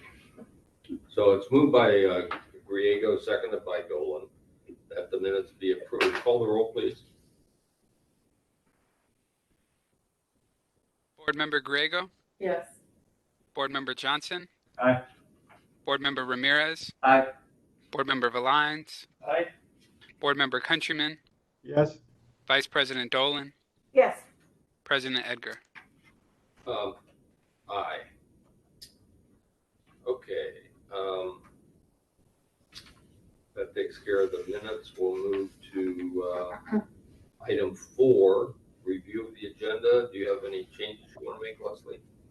Thank you, Mr. President. I would just note one item from your opening remarks that is a bit different this month, and that is with the executive officer's report. We did not do the normal broken down by branch. We have done a comprehensive report outlining all of the things from this year, and we are still compiling a couple of things from the month of December. So it did not come in your packet, but you will be receiving it shortly. Okay. And I believe if we have time, Michael Wright, our chief engineer, is prepared to discuss some key points orally, if that's the board's desire. I think that would be helpful. I think Yes. I'd be interested in a summary, Michael, if you can be prepared to do that, of listing at least the 3 to 5 big things you think are in that report and would like to report to the board. Okay, we're on item 5, which is the consent calendar. As I said earlier, we have our consent calendar, which is item 5. It has 2 items on the agenda this morning, 5A, that's that afternoon.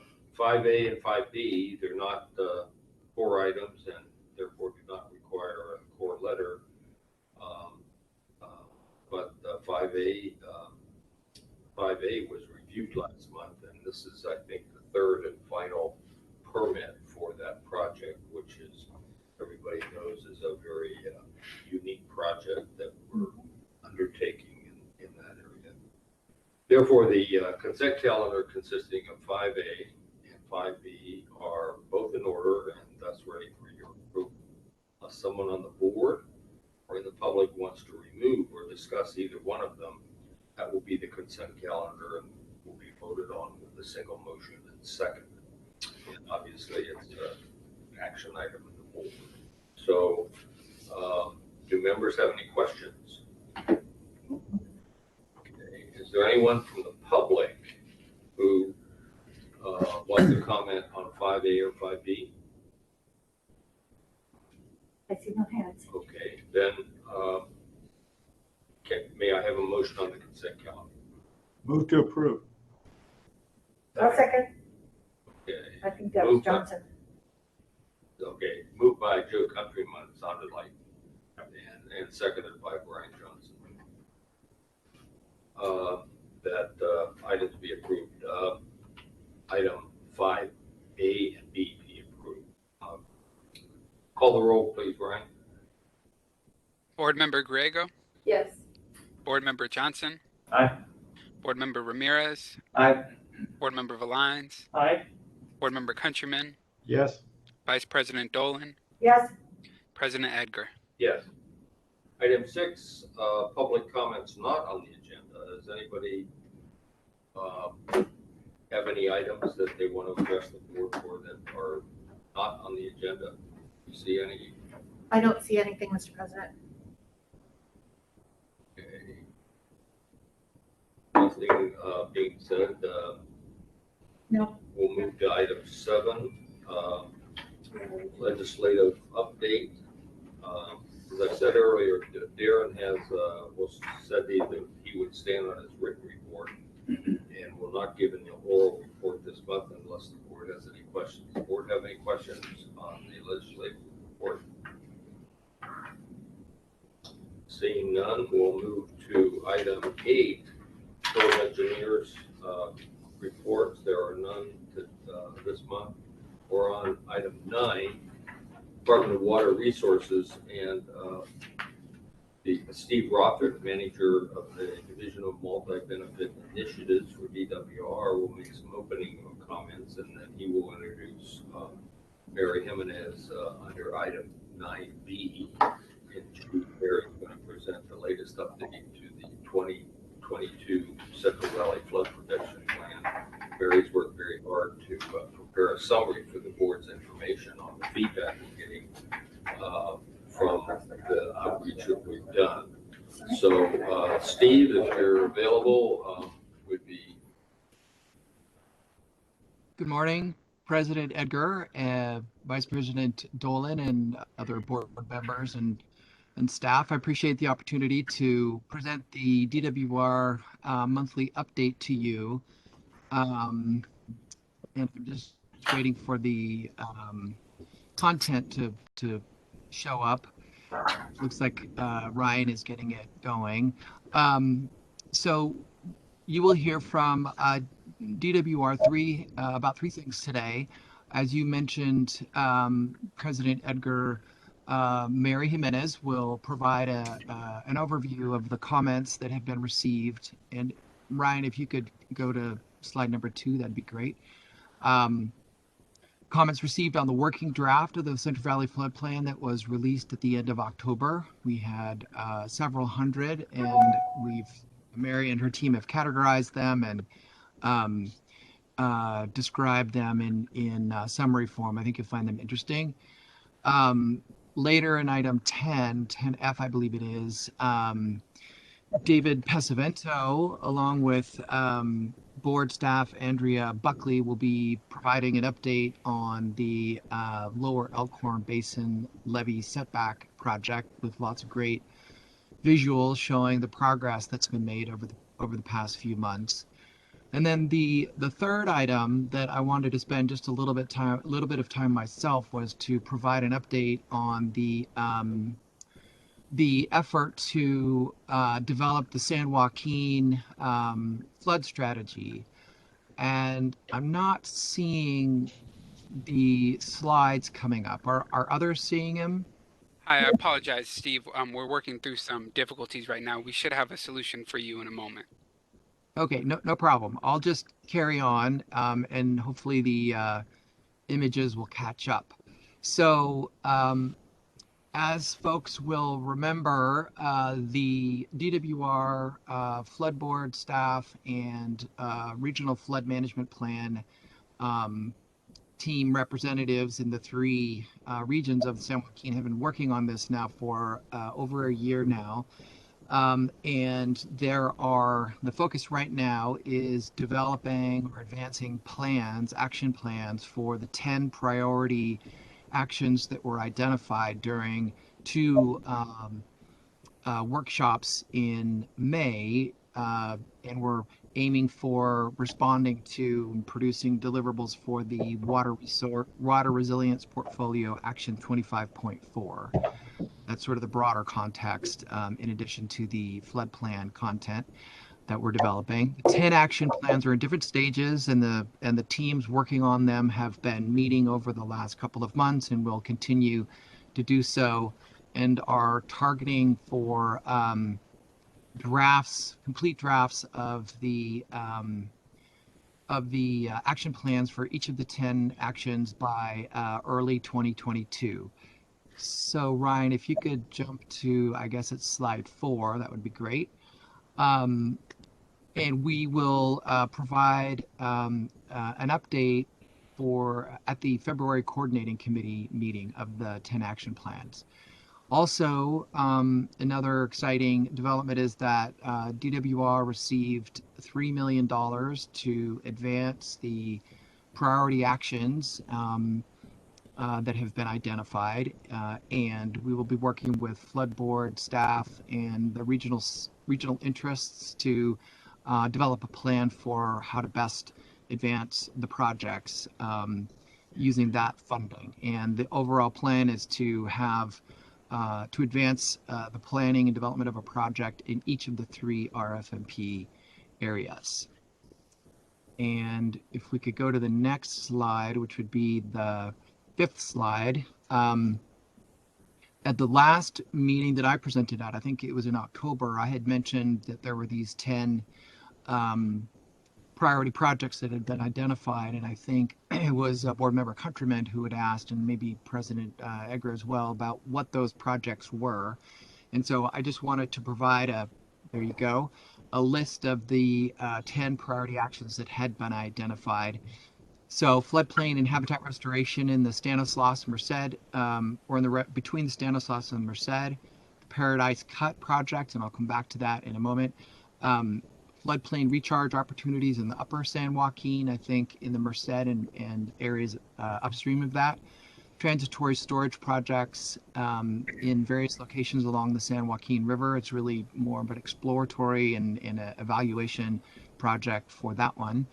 Investigating modifications to reservoir operations to improve climate change resiliency, both for water supply and flood protection. Increasing channel capacity in the Tuolumne below Don Pedro Dam to match the maximum controlled release level. Standardizing a process for adding, removing, and modifying SPF-C facilities, and try to figure out how to address the San Joaquin River Control Project that we've been discussing for these many years. Number 8 is protecting small communities with a focus on fire BAW and system maintenance issues. Understanding subsidence impacts on flood facilities and floodplains, and collaborating with groundwater sustainability agencies to identify and implement solutions. And finally, reduce flood risk in the Stockton metro area and support climate resilience. And so I wanted to come back to the Paradise Cut expansion project, because as some of you, or maybe many of you know, yesterday at the board meeting of the San Joaquin Area Flood Control Agency, the board unanimously adopted a couple of resolutions related to the project. One was related to serving as the lead agency for the project, and leading the charge and working with DWR and the Flood Board and other partners throughout the basin to advance that.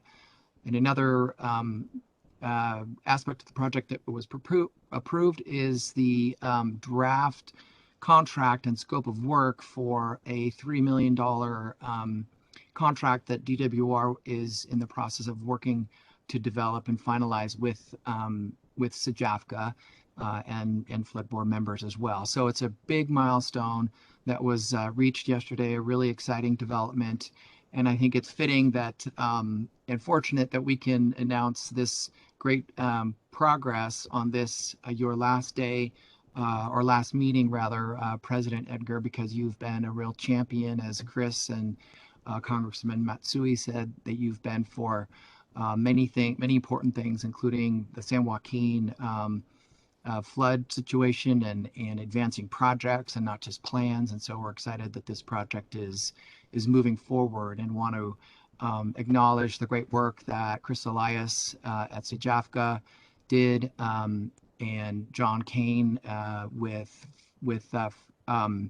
River Partners and Mike Davis at American Rivers, and John Herrick with the San Joaquin RCD, moving this very complicated project forward to this point. So great news. So that was the update that I had prepared for the board today. And if there are any questions, I'm happy to answer them at this point. Thank you for bringing that information back. I appreciate it. Sure. Happy to. Any questions, other questions from the board? No, thanks. Thank you. Beautiful photo. Thanks, Steve. I thought so too. Go ahead with your next presentation, please. Great. So that should be Mary Jimenez. Okay. I know Mary is on. I'm sure she's ready to go. Always. Morning, Mary. Good morning, everyone. Can you hear me okay? Give just a thumbs up. Yes. All right, thank you very much. And good morning, President Edgar, members of the board. Thank you, Steve Rothert, for the introduction. This is Mary Jimenez with the Department of Water Resources, back this month to provide our monthly update on development of the 2022 Central Valley Flood Protection Plan. So next slide, please. So as you'll recall, last month I gave an update on the 2022 Central Valley Flood Protection Plan working draft, the review status, and the briefings we had conducted as of that time. Pleased to come back again this month to give you an updated summary of that review and the briefings we've conducted, with additional details that we're working through as we continue to prepare a public draft for the board and the broader public early next year. So looking ahead to January of 22 and beyond, we plan to continue the conversations around the working draft review and revisions being made and working towards that public draft, along with providing the board updates on the conservation strategy and alignment with other state efforts as needed. Next slide, please. Next slide. Thank you. So as you'll recall, the working drafts CVFPB was distributed electronically to a wide variety of public interests involved in the CVFPB on October 1st, 21. This amounted to over 400 individuals that received the working draft, so pretty widely distributed. We produced a limited number of hard copies shortly thereafter to folks that requested it. And with all of this, we included reviewer guidance to describe the type of review we were looking for at the early working draft stage. Really appreciate the good response that we had. So that comment period was over 30 days and close of business November 1st. Next slide, please. So with that, as of December 14th, we have received 19 sets of comments and over 350 individual comments in that bunch that we'll talk more about today. We're also including comments that we received verbally from our outreach, including that to elected officials conducted in partnership with the board. that we'll talk more about today as well. The written comments we got were classified according to minor, moderate, or major in order of importance from the reviewers. So that was very helpful to help us prioritize. Of the individual comments we've logged as of the 14th, approximately 15% have been identified as major importance. So that's an important takeaway for the board. Next slide, please. Gary, could I ask a question, please? Yes. On the number of responses you've gotten and the set of comments, how does that compare to the magnitude of comments we received on the update? Remember offhand? The number of comments received on the 2017 update, or? Yes. Oh, I'm not sure. That's a really good question. I'd be happy to follow up on that. Okay, I think the board would be interested in kind of how this outreach is working, and I think one metric to weigh that in are the actual number and significance of comments. I know there were a lot of comments from the 2012 draft, and then less comments on the update, but I don't know what the trend is. If we see that going down or in the right direction, it seems to me that that's a metric we can use for the success of our outreach. Yes, I appreciate that. I can say that this working draft was distributed more widely than the 2017, right? This time we distributed to all of the tribal partners and more. So I'd be curious to compare the response as well, President Edgar, and happy to follow up. Thank you. Yeah. So here, this slide just lists the entities that did respond to this review. So as you'll see here, a wide variety of public interests. Very pleased with the broad response we got. Really good comments from a variety of folks. So you'll see that here on the slide, the 19 that we received as of the 14th. Next slide, please. And so we reviewed and characterized the comments received according to themes. The 13 themes that we've categorized so far are shown on the slide here.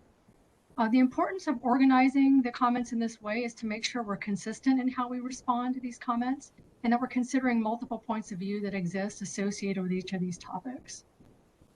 So if you take a little bit closer look, I'll just try to provide clarity on a couple of those themes for the benefit of the board and others paying attention today. So the comment theme of San Joaquin integrated water, I just wanted to mention that includes comments related to groundwater overdraft, subsidence, water supply, compliance with the Sustainable Groundwater Management Act, and the Regional Flood Management Strategy in the San Joaquin Basin. So there's a whole host of related comments in that. And that's what we mean by San Joaquin integrated water. The one all the way at the bottom, where we say other, that is meant to be a catch-all. So there were a number of comments that didn't fit neatly into the themes on the slide. But they do capture a variety of topics, such as related to geographic scope of the flood plan, a non-state plan of flood control facilities, response and effects of COVID-19 related to flood, and other miscellaneous comments. So we had to kind of capture those somewhere. They're a little more difficult to associate with the theme, so we have another category. Thank you. Thank you. So this slide, while it just shows the number of comments associated with each theme, and as I mentioned, over 350, you'll see we've tallied 362.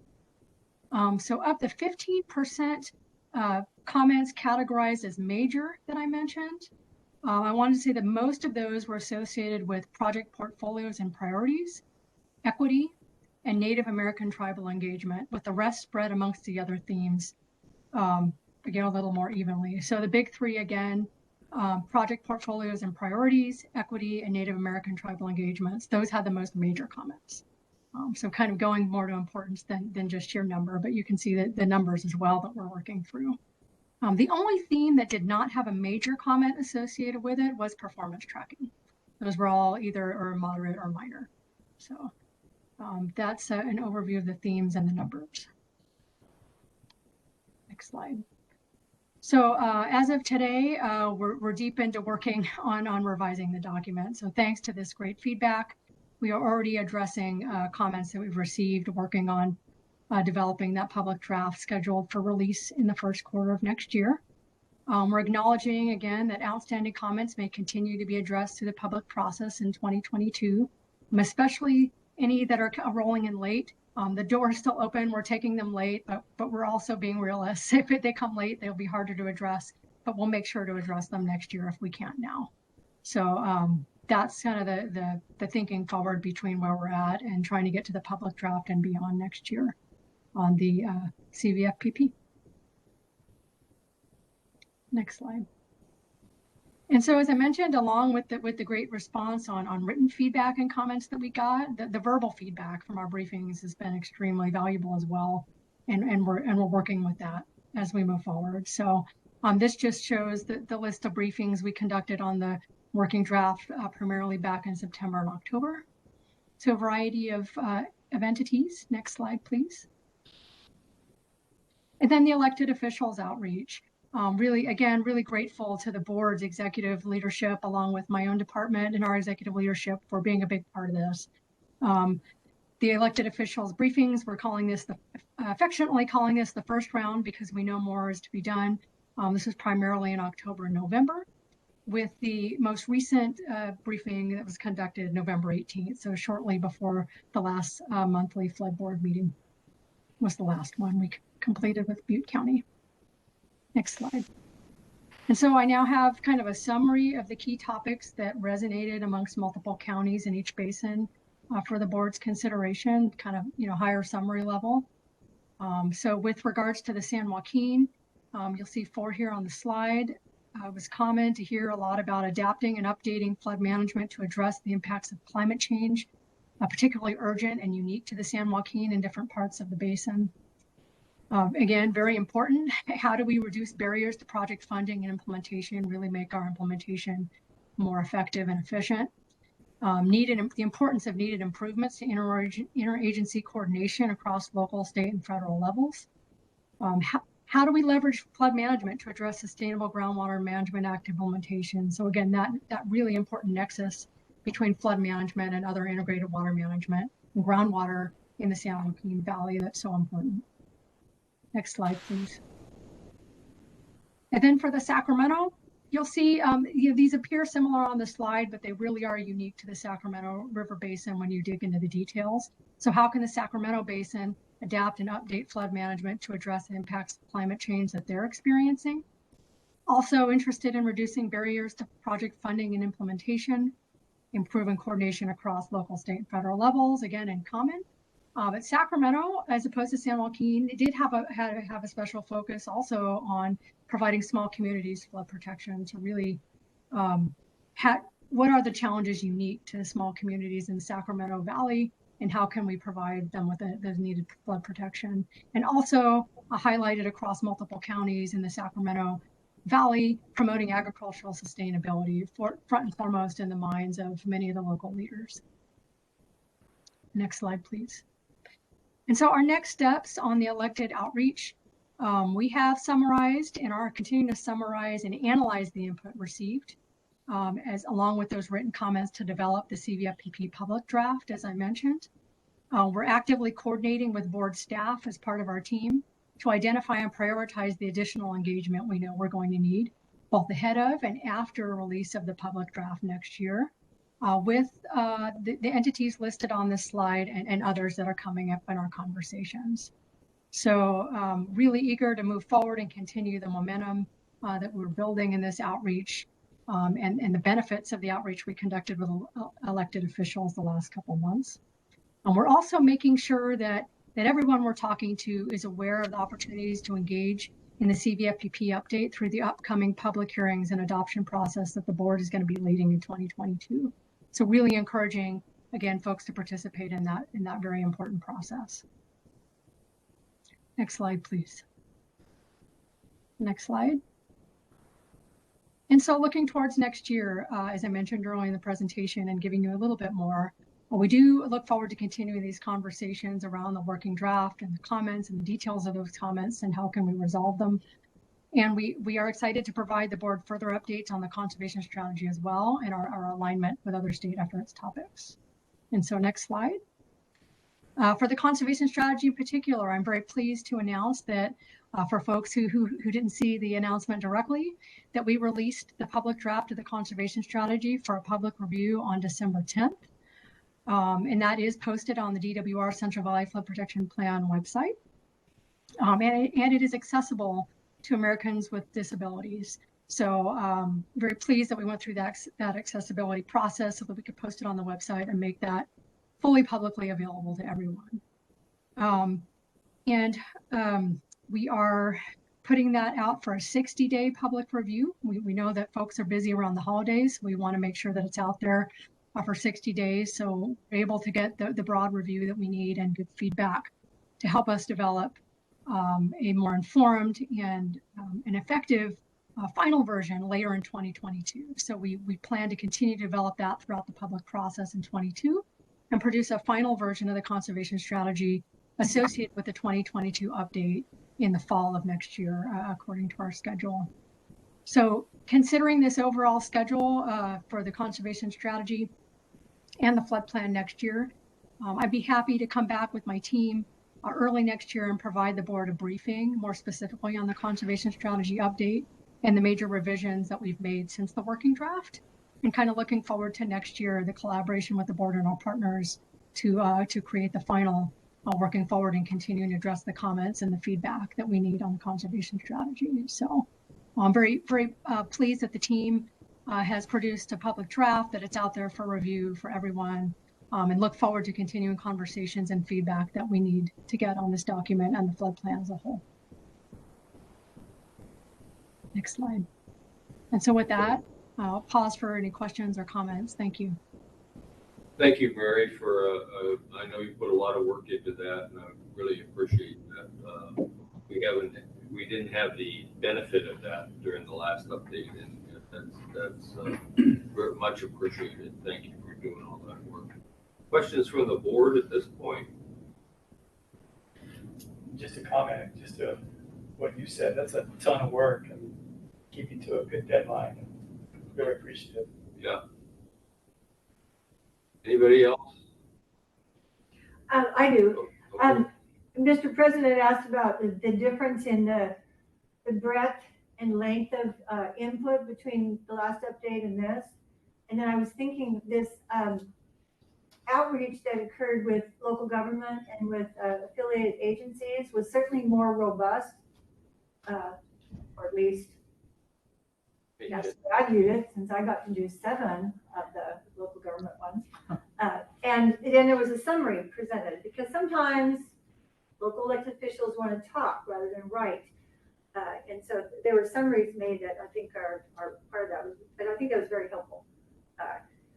Particularly for the ones that I participated, that they really got a sense of what the plan development was all about. So I do know they appreciated that we came to them. Thanks for all that effort. And Ruth and Darren as well. Yeah, whole team. I agree. Thank you.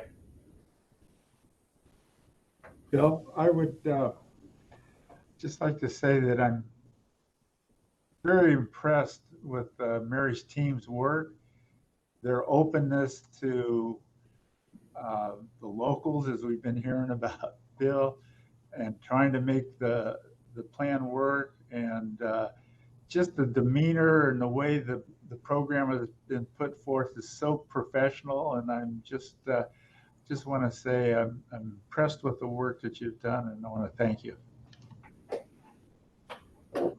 Yeah, it's a lot different than 2012, isn't it, Joe? Quite a bit, yeah. Yeah, it's a real credit to you, Mary, you and your team. Okay, anything else? Okay, I think, thank you, Mary. And Steve, is there anything else you want to add? No, just thank you, board member Hunter and others for the kind words about the team. I couldn't agree more. They've done a fantastic job, and I think it was also really important, all the participation of board members in those outreach meetings and staff. I think it meant a lot lot to all the stakeholders that we met with. So thank you for all the time that you all put into it. It's quite a lot. Thanks, Steve. There aren't any objections. We'll move on to item 10 then. And thank you, DWR, for their reports. We're on item 10, members, which are board items.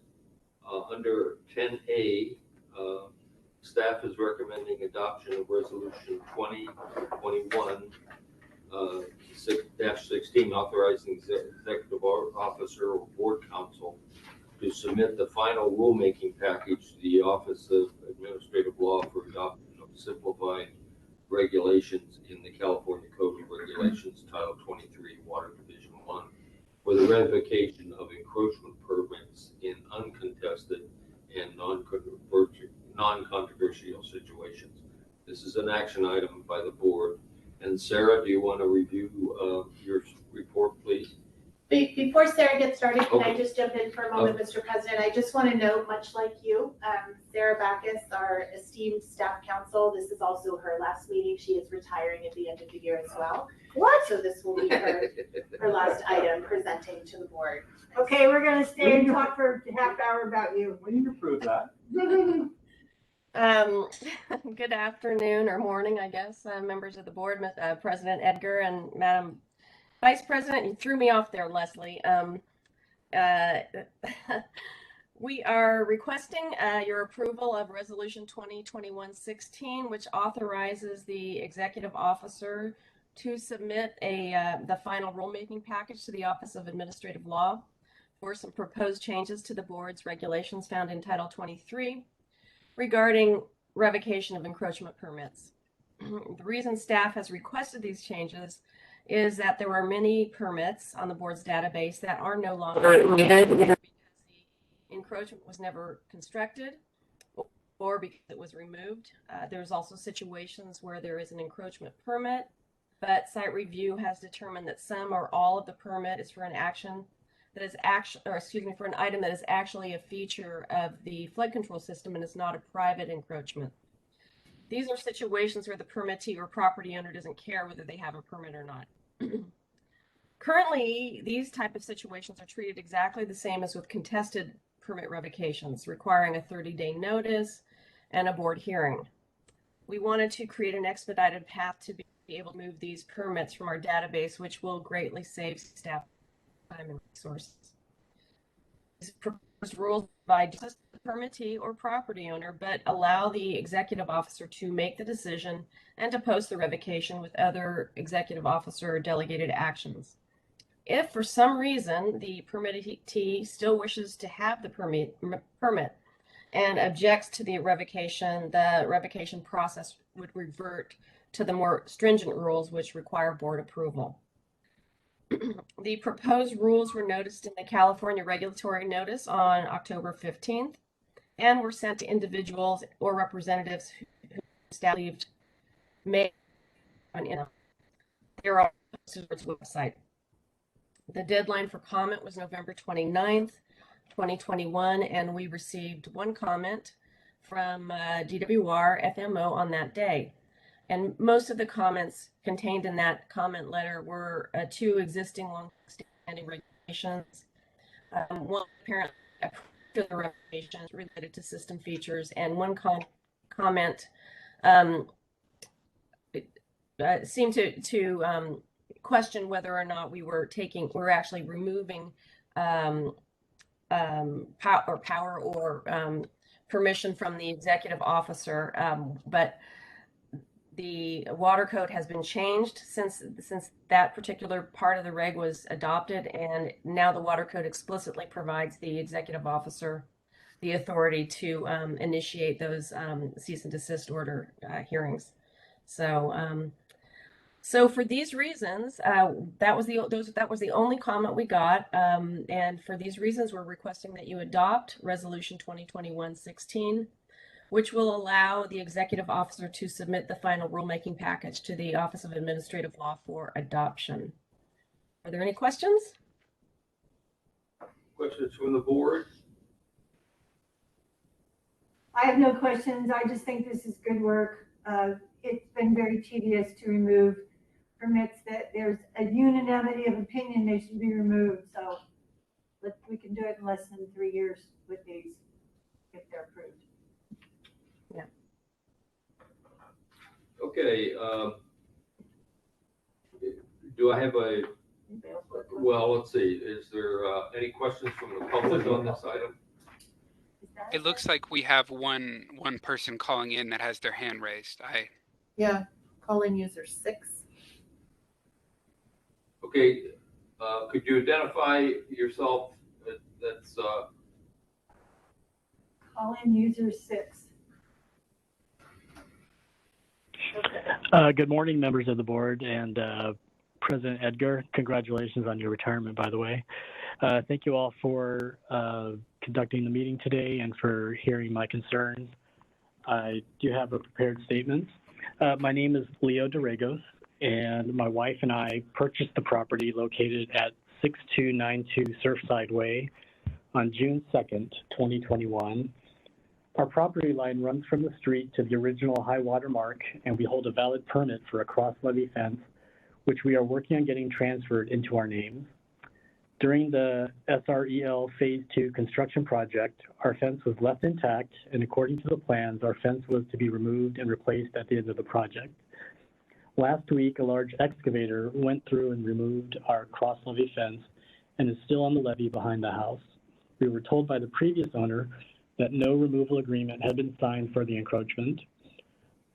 We have not received any notice regarding the removal of our permitted fence. And I did hear Attorney Backus say that there were some notices sent out in October and that the time for comment closed on November 29, but we didn't receive any notice of that kind at our address. We would just like to know who at the Central Valley Flood Protection Board we can contact to get more information about the removal and whether it will be replaced as stated on the Phase 2 drawings. Thank you again to the various board members for your help in answering this inquiry. May I attempt to answer that, President Edgar? Yes, please. Well, first, I don't know anything about what happened to these property owners, and I think this is a separate subject. But we did not. The proposed rules, the proposed rule change would not impact people who wish to maintain or still have their permit. The SREL construction, of course, is a slightly different matter. So, but that's all the information I have about that. Okay, thank you, Sarah. I'll try and address, Jeet, please listen to this and correct me if I'm wrong, but generally the question, I'm sorry, I forgot your name. Doragos. Mr. Doragos. Leo, President. Yes, Leo Doragos, thank you. Doragos, I'm sorry. Mr. Doragos, the policy of both SAFCA and the board at this point are that the fences in the pocket area will be taken down during construction, and that for the owners who have permits or prior permits for fences, they are going to be deemed to be considered on a case-by-case basis, but you'll have to, the time construction is complete, apply for a new permit, and the board will consider that at a hearing at a later date. But those fences are to be taken down during construction. And we can certainly put him in touch with the appropriate staff member to assist. So Ryan, if we just get their contact information, we'll have someone address your particular issue. Yes, Mr. Doragos, as Leslie indicated, we certainly have staff available to go over the particular procedure we're using for those pocket levees fences. Thank you for your all right.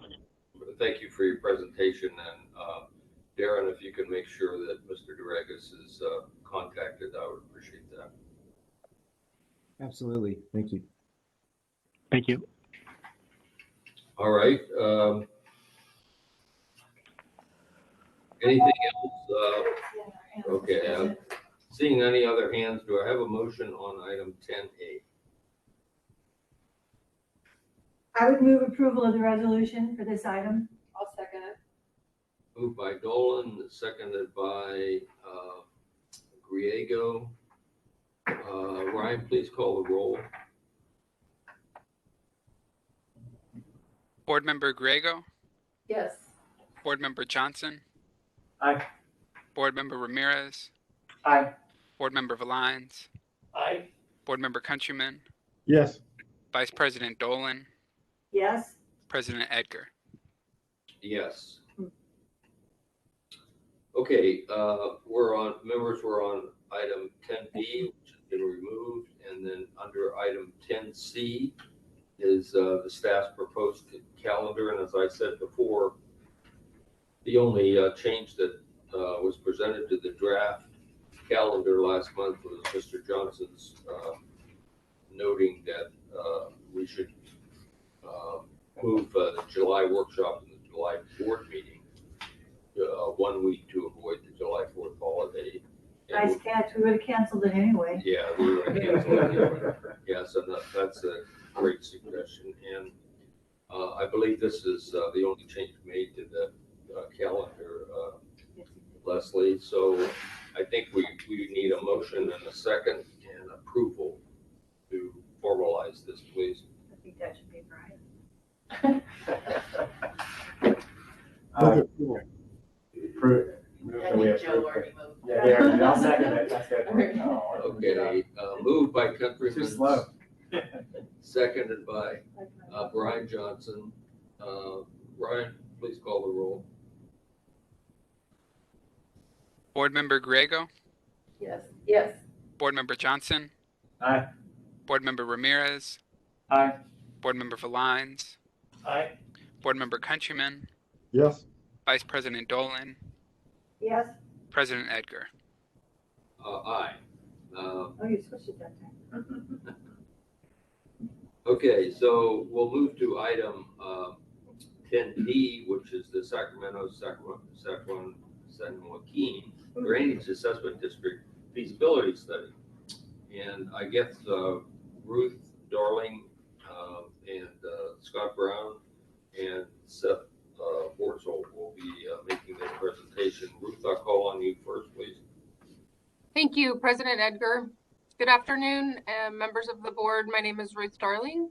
I'm a program manager for the Central Valley Flood Protection Board, and I'm here with our consultant, Scott Brown with Larson Wurzel and Associates to present on the Sacramento-San Joaquin Drainage District Feasibility Study. Thank you, Ryan, for pulling up the presentation. So I would just like to spend a couple minutes just providing the board meeting a background for those that aren't familiar with the feasibility study.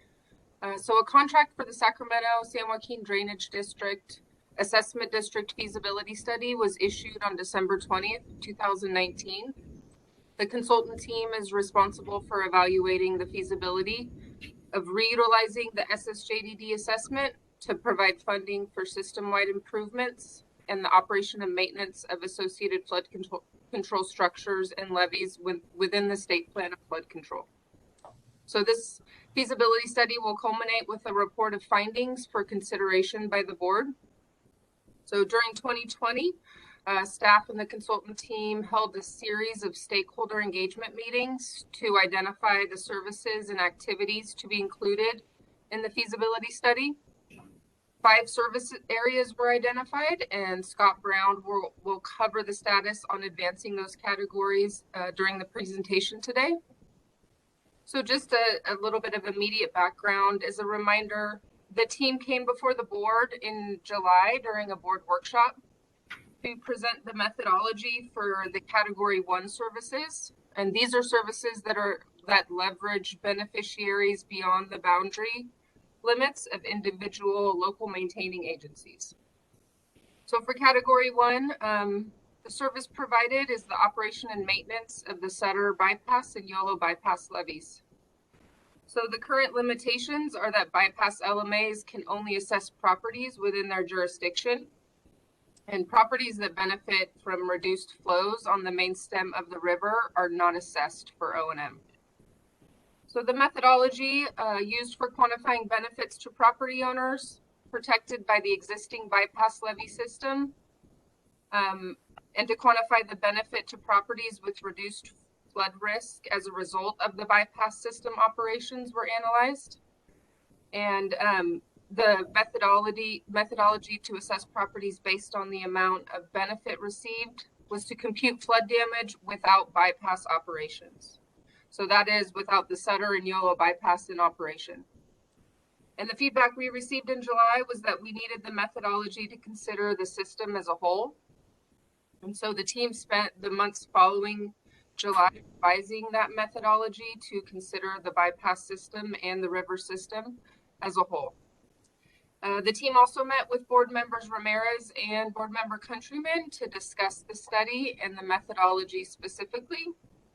So today's presentation will provide an overview of the revised methodology for Category 1 services based on board member feedback as well as stakeholder feedback.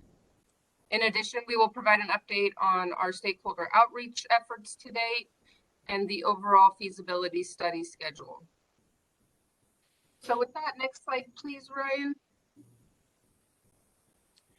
So the presentation is, again, as I stated, it will present the current status of the study, review a revised methodology for Category 1, including our stakeholder feedback and a schedule update. And next slide, please, Ryan. Thank you. With that, I will turn it over to Scott Brown with LWA. Thank you, Ruth. Good afternoon, President Edgar, members of the board. We wanted to start today with sort of a status overview of each of the categories of service. There's been quite a bit of focus on the first category, but we do have 4 other categories that we are evaluating within the study. And so felt that we should provide you an update on where we are. The first category, as Ruth introduced, is the services that leverage properties that benefit beyond the boundary limits of individual LMAs to assess those property owners. We'll be talking about that in greater detail, so I won't go into that much here, other than to say we've had a very robust engagement with stakeholders and discussions. It's been a very fruitful discussion. I think we've come to a solution for the methodology that only has a couple of outstanding items to resolve. The second category would be an assessment for activities or services within a regional corridor or programmatic services within a flood corridor. And it would really focus on gaining efficiency of scale for a single activity instead of individual LMA activities. We had discussions with stakeholders. I think the points to make here are that this would be a completely voluntary assessment. Those LMAs would approach the board. We did not specifically identify any activities for further case study. There were a few ideas tossed around, but we didn't land on any solid immediate actions to take. So there will be limited analysis needed for this category of service. It will be an approach for implementing the assessment and how those LMAs would bring that to the board and how a benefit spread would be prepared for that. Category 3 seeks to address the issue of properties that are within a state maintenance area and their inability to form an assessment through the state maintenance areas for capital improvements or significant repairs.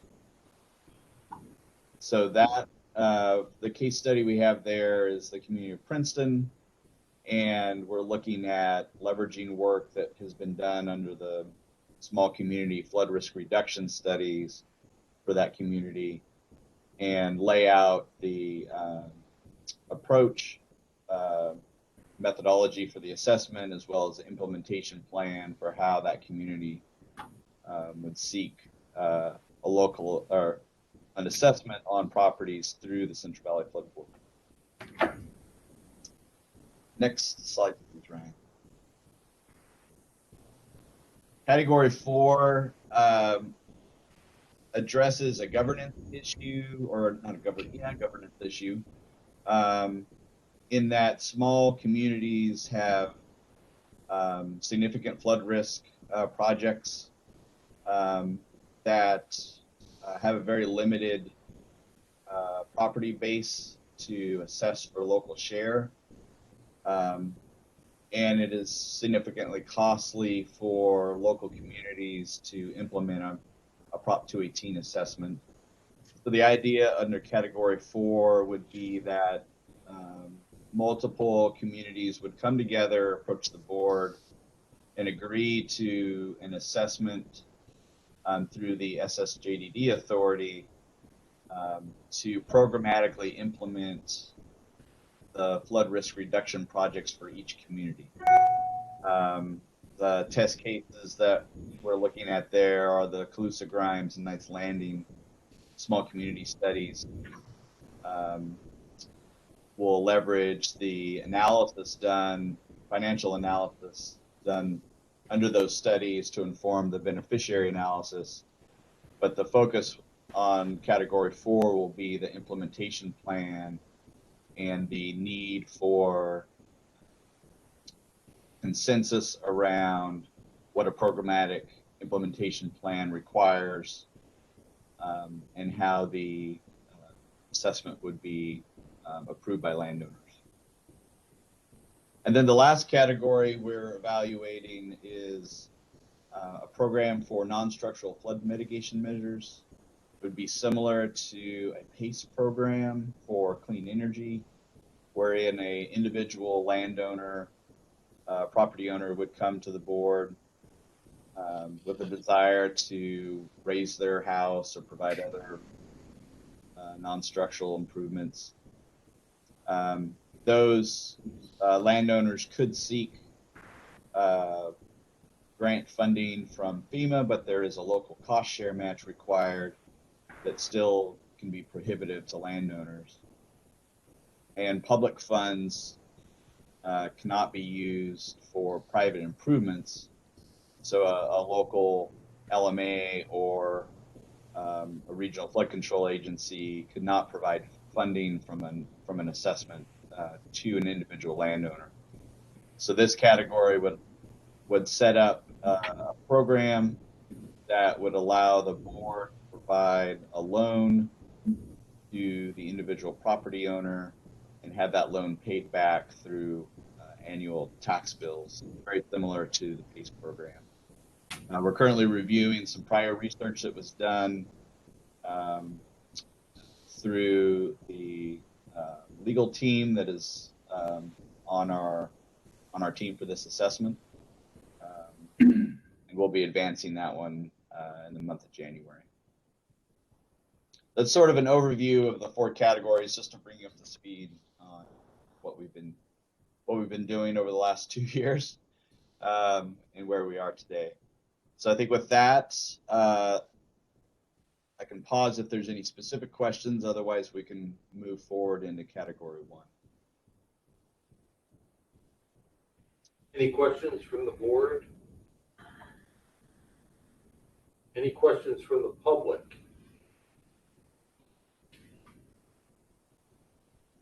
Okay, Scott, I guess we can move on.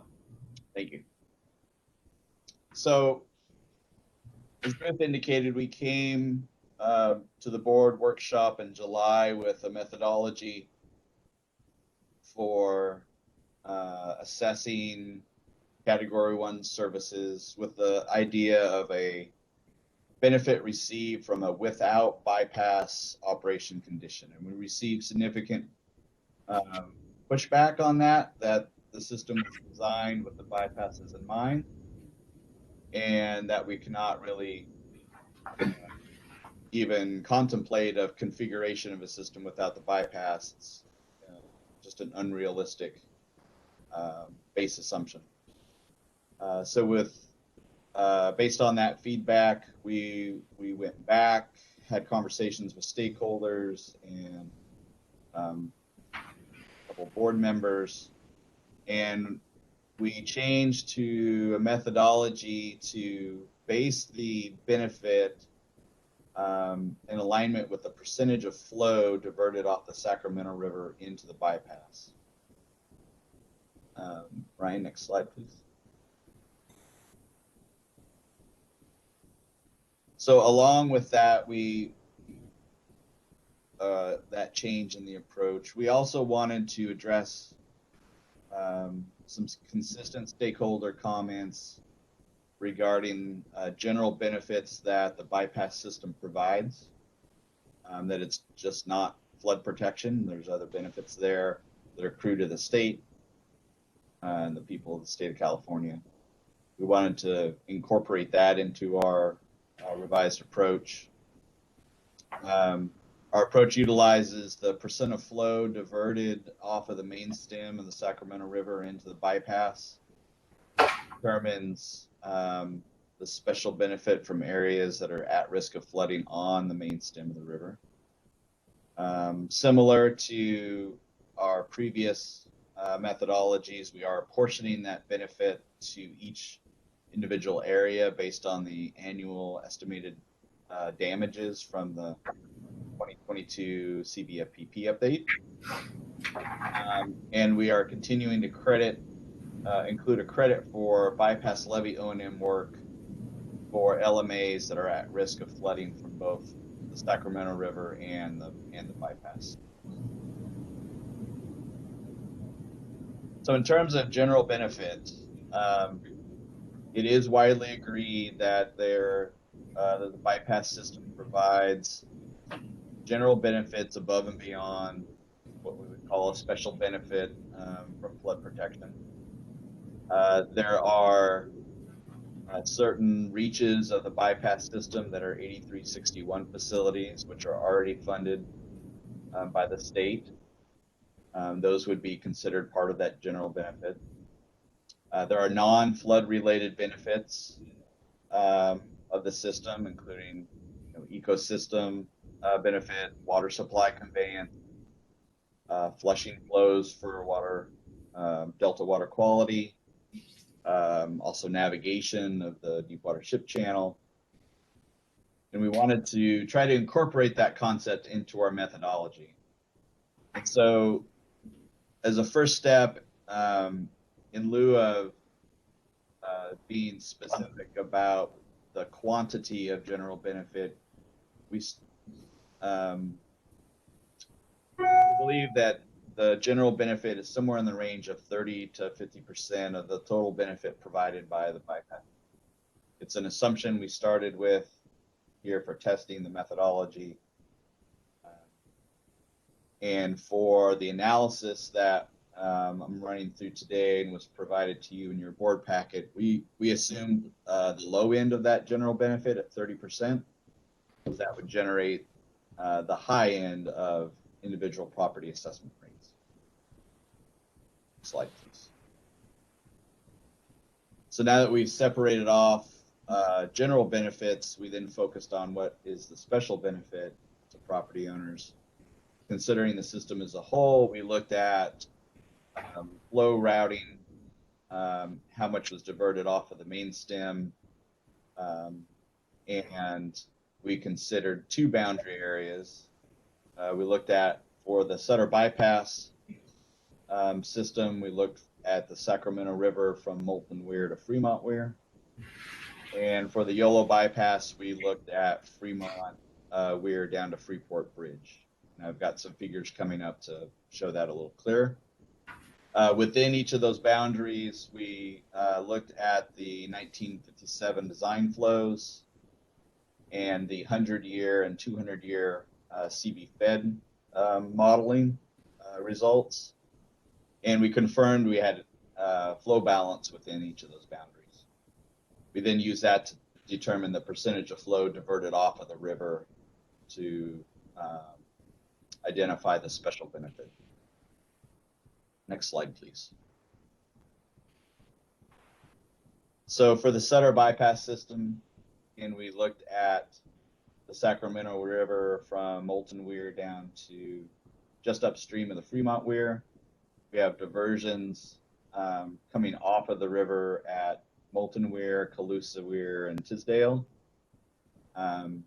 One of the benefits of looking at this boundary and the approach of water diverted off of the river, it sort of isolates and eliminates the existing flow patterns coming out of the Butte Sink that was complicating the previous analysis. Next slide, please.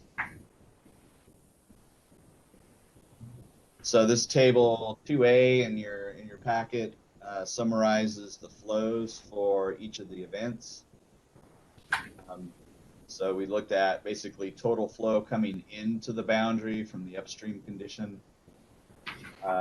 How much of that is being diverted into the bypass system, and the percentage of that flow being diverted into the bypass system off of the main stem is summarized here. The 57 design flows were a little higher than the 100 and 200 year events. So we selected that 75% of the flow to utilize to determine the special benefit. Next slide, please. So similar for the Yolo bypass system, we started at the upstream end, just upstream of the Fremont Weir. We have flow coming down the river, plus the outflows from the Feather River and the Sutter bypass. A portion of that flows over the Weir. When you go to the east side, you have the American River coming in. Apologize for the crossing lines there, but you have the Sacramento River, or the Sacramento Weir diversion into the bypass. And then at the downstream boundary, we looked at, we selected Freeport Bridge, and we felt that was close to the location where prior overflows from the American River would re-enter into the Sacramento River system. The next slide will show you the summary of those flows and the quantity of flow being diverted into the bypass. And so for the Yolo bypass, we settled on a nice round number of 80%. In this case, the CV fed calculations were higher than the 57 flows. Being consistent with the Sutter bypass as well, we went with the CV fed model results. Next slide, please. Okay, so we've got all these different calculations. So what do we do with that? So in order to determine the special benefit from a particular system, we look at the benefit remaining after the general benefit is set aside. So that's that 1 minus the percent of general benefit. And then we multiplied that times the percent of flood, a percent of the flows diverted to the bypass system. That would be your percent of special benefit to areas off of the main stem due to diversions into the bypass system. We would then take that percent of special benefit, multiply that by the budget for a bypass system levy O&M, and that would be the budget we would allocate to the special benefit. A lot of words. Let's look at some figures here. Next slide shows you the calculation for that special benefit, just to spell it out. So again, we're assuming 30% general benefit, meaning there's 70% left over for non-general benefits or special benefits. For the Sutter bypass system, 75% of the flow coming down the main stem is diverted to the bypass. That leaves 52.5% as the special benefit from Sutter bypass operations. And similar for the Yolo bypass, similar calculations, we have a 56% number for this special benefit from Yolo bypass operations. Slide, please. So this table demonstrates then how we allocate the budget for bypass O&M. There's a table 1 that is not in my presentation today, but in your board packet that lays out the number of levee miles for each of the bypasses and the budget recommendations for O&M per levee mile to come up with a total OM R&R budget for each system. So for the Sutter bypass, that's about 2.6 million. The calculations that were made on the previous slide show a special benefit from bypass operations and maintenance of 52.5. So of that 2.6 million for the Sutter bypass, about 1.4 million is allocated to the special benefit received by properties that are at risk of flooding off of the main stem of the Sacramento River. Similar calculations were made for Yolo bypass that resulted in about 1.8 million of the total OM3R's budget that would be allocated to properties that are at risk of flooding off the Sacramento River, both east and west sides. Next slide, please, Ryan. I believe I've touched on the first bullet there. We took that total budget, we allocated it to individual areas based on the estimated annual damages from the 22 update. Each impact area then would be assigned a share of the bypass O&M. That's what that represents when we allocate based on the estimated annual damages. We did note we do have some areas that are entirely protected by a bypass levee that's an 8361 facility. Because 8361 facilities are included in that general benefit consideration, there is no special benefit then afforded to those areas that are totally protected by an 8361 bypass levee. I think namely this would be the lower Sutter Butte Basin. Next slide, please. This slide just shows the impact areas that we, not all of them receive benefit, but just kind of lays out what those are. From the tables, these are all listed and we can go in and discuss any specific ones. But next slide, I believe I'm running through some examples. Oh, no, next slide. Okay, before I get to those examples, I did have, so we've identified the general benefit, set that to the side, identified what special benefit is remaining to properties at risk off the main stem. We've allocated that budget to them of their portion of the total OM3R's budget. And so we're left with how do we calculate or determine what the assessment would be under the SSJDD authority. So that budget that is allocated to them would be their SSJDD assessment, except for those areas that lie between the bypass and the main stem that have LMAs that are maintaining the bypass levee. So those properties are presumably assessed by the LMA to fund O&M of the levee, bypass levees. So we provided a credit to those areas to offset the budget that's allocated to them. No credit is provided for levees that are 8361 facilities. As a reminder, those are already considered in the set aside for general benefit. And so when we apply that credit, if the credit is greater than the special benefit allocated to them, then they would not have an assessment. They would be presumed to already be collecting sufficient revenue to maintain the levies that the bypass levies would not be assessed for them. Next slide. Okay, so we'll run through a couple examples here. First one being the Natomas Basin. We're all fairly familiar with that. It'd be a good starting spot. It's on the east side of the Sacramento River.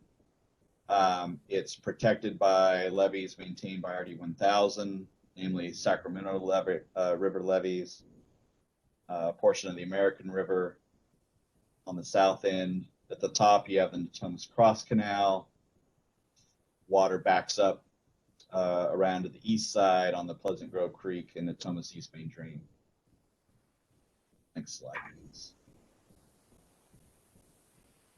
When we looked at the estimated annual damages for the Natomas Basin, which is SAC 36, that impact area, and SAC 36, you can see the individual damages identified there, both for crop and structures, with a total estimated annual damage of about 4.6 million. Again, this is the estimated annual damages is not a a maximum damage from a single event. It is considers the likelihood of failure of the levee under a variety of flood frequencies, annualizes that risk into an annual estimate. When we look at all impact areas at risk of flooding off the Sacramento River, sum all of the estimated annual damages up. This is shown on table 4B in your packet. Total damages from all the areas is about $83.4 million. So we calculate what the percentage of total damages is for the Natomas Basin by dividing their damages by the total of about 5.5%. Next slide, please. So in this case, we take our total YOLO bypass levee O&M budget that was allocated to special benefit. Remember, this is after we've done the set aside for general benefits and after we made the calculation of the percent of flow diverted off the Sacramento River into the bypass system. That leaves $1.8 million left. And that's the special benefit allocated to properties at risk of flooding off the Sacramento River. That $1.8 million times the percent of total damages within the Natomas Basin of 5.5% leaves us with about $100,000 of annual budget allocated to the Natomas Basin. RD 1000 does not maintain any of the bypass levees due to their locale. And so the SSJDD assessment that would be allocated there, I think that may be a typo there, would be about $100,000. I have to refer to table 5B to make sure my numbers are correct. So that's an example of an impact area at risk of flooding off the Sacramento River. Their flood risk is reduced do the diversions into the bypass system. They do not maintain a portion of the bypass system. Next slide, please. So now we look at that case where an impact area is sandwiched in between the bypass and the main stem of the levee. So for West Sacramento, there's two impact areas here, sort of north and south of railroad tracks. The Sacramento River levee is maintained by RD 900. The Yolo bypass levees are maintained by RD 900 and MA4. And then the Sacramento bypass levee is an 8361 facility. So we sort of have all three equations here. Next slide, please. Similar calculations were made for determining the percent of total damages within the West Sacramento area, looking at the EAD from the CVFPB update. So West Sacramento has about 7.9 to 8% of total damages from areas that are at risk of flooding off the Sac River. Next slide, please.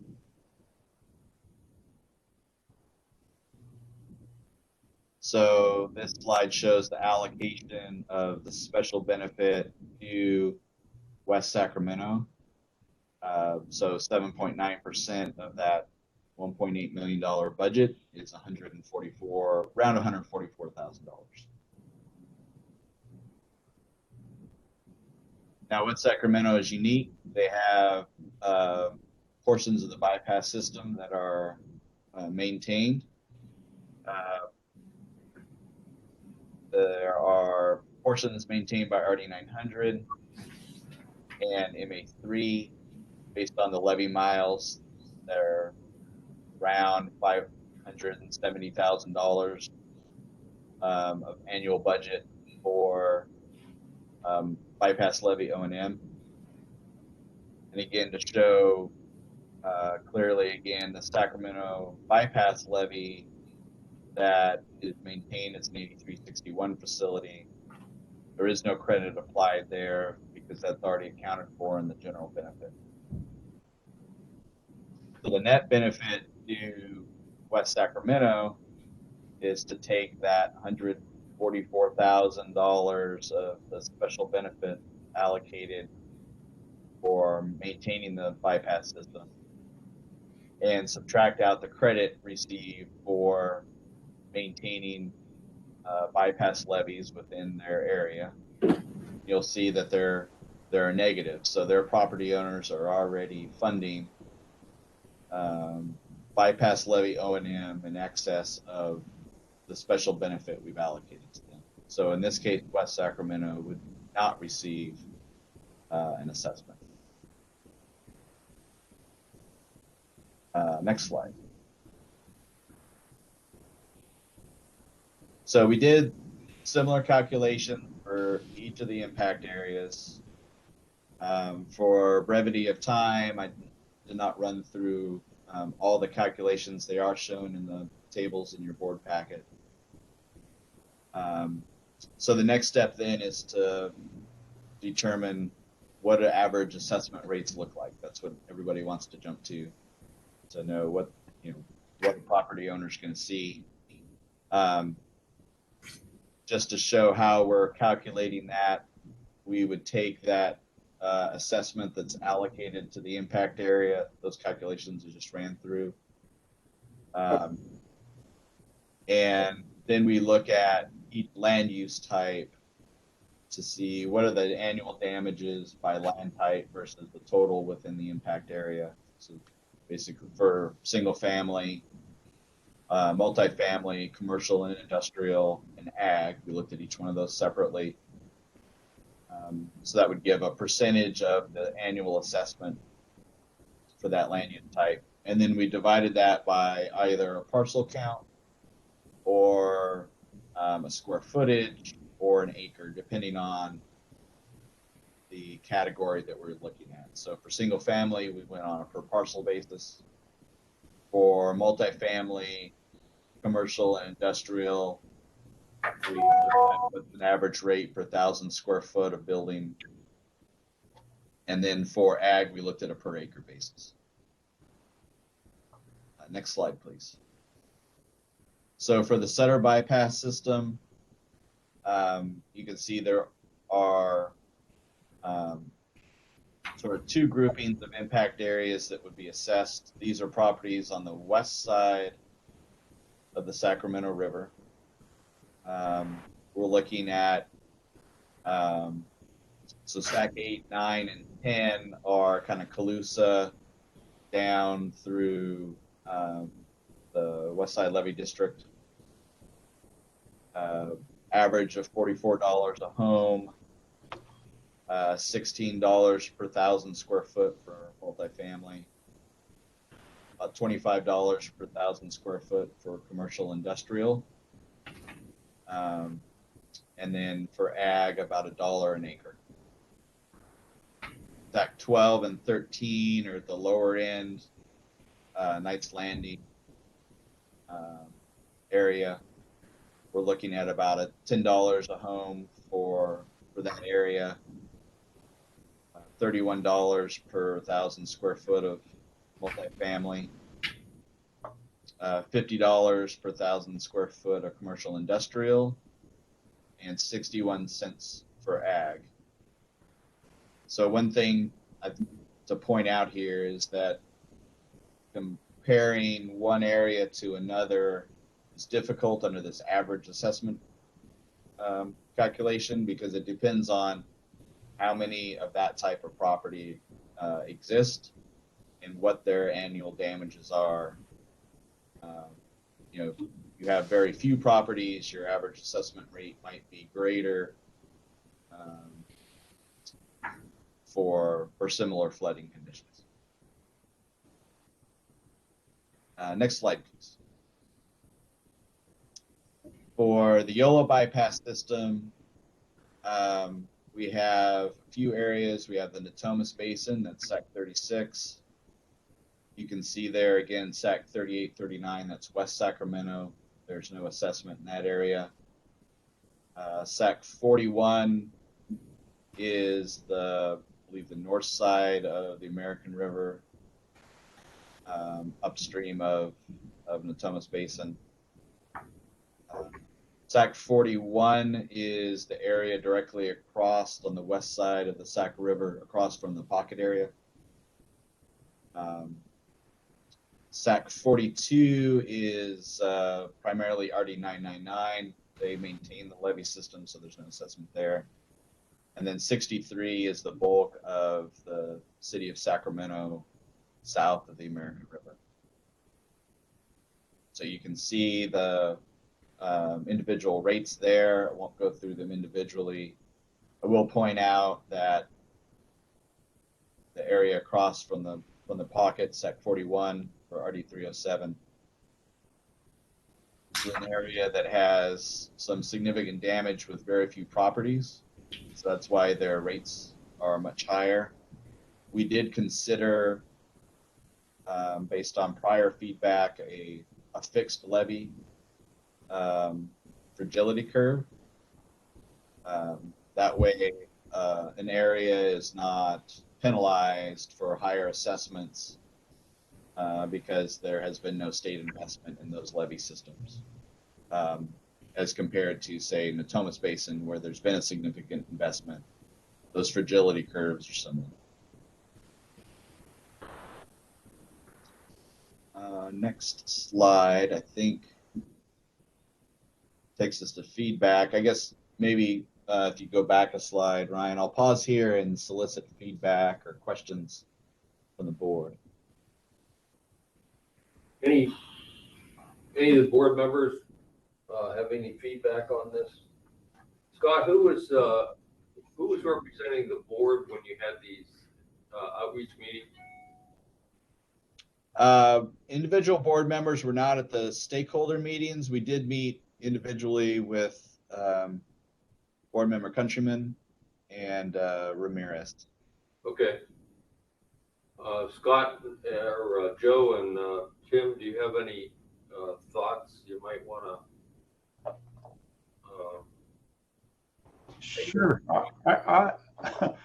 Well, compared to the approach that was brought to us the first time, this is much more rational and makes sense to me. You know, it's complicated, very complicated. I'm not sure I completely understand all the, you know, the calculations down there. I have to spend more time studying that. But I believe this is a rationale. For so many years, the ag interests have been supporting this project when they have very little damageable property out there.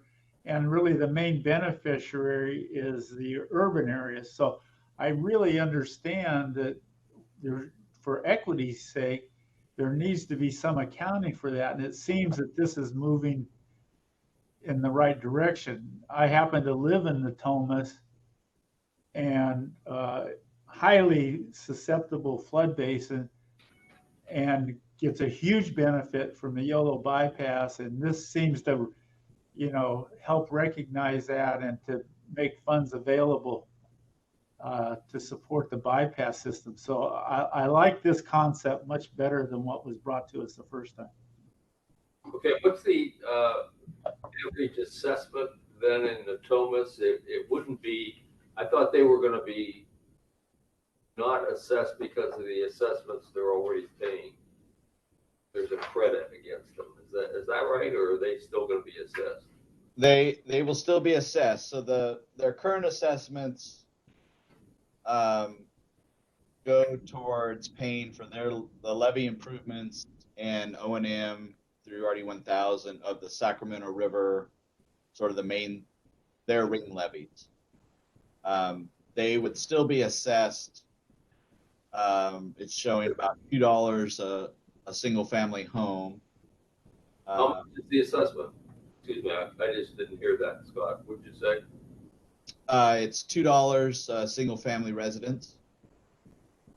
$2 per year. $2 per year per house. Yep.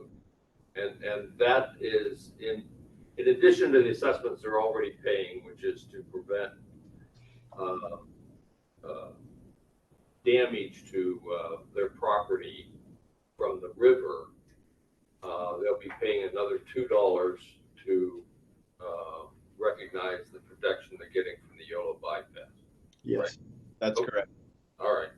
Bill, Rick Reinhardt has his hand up when you get to it. Okay.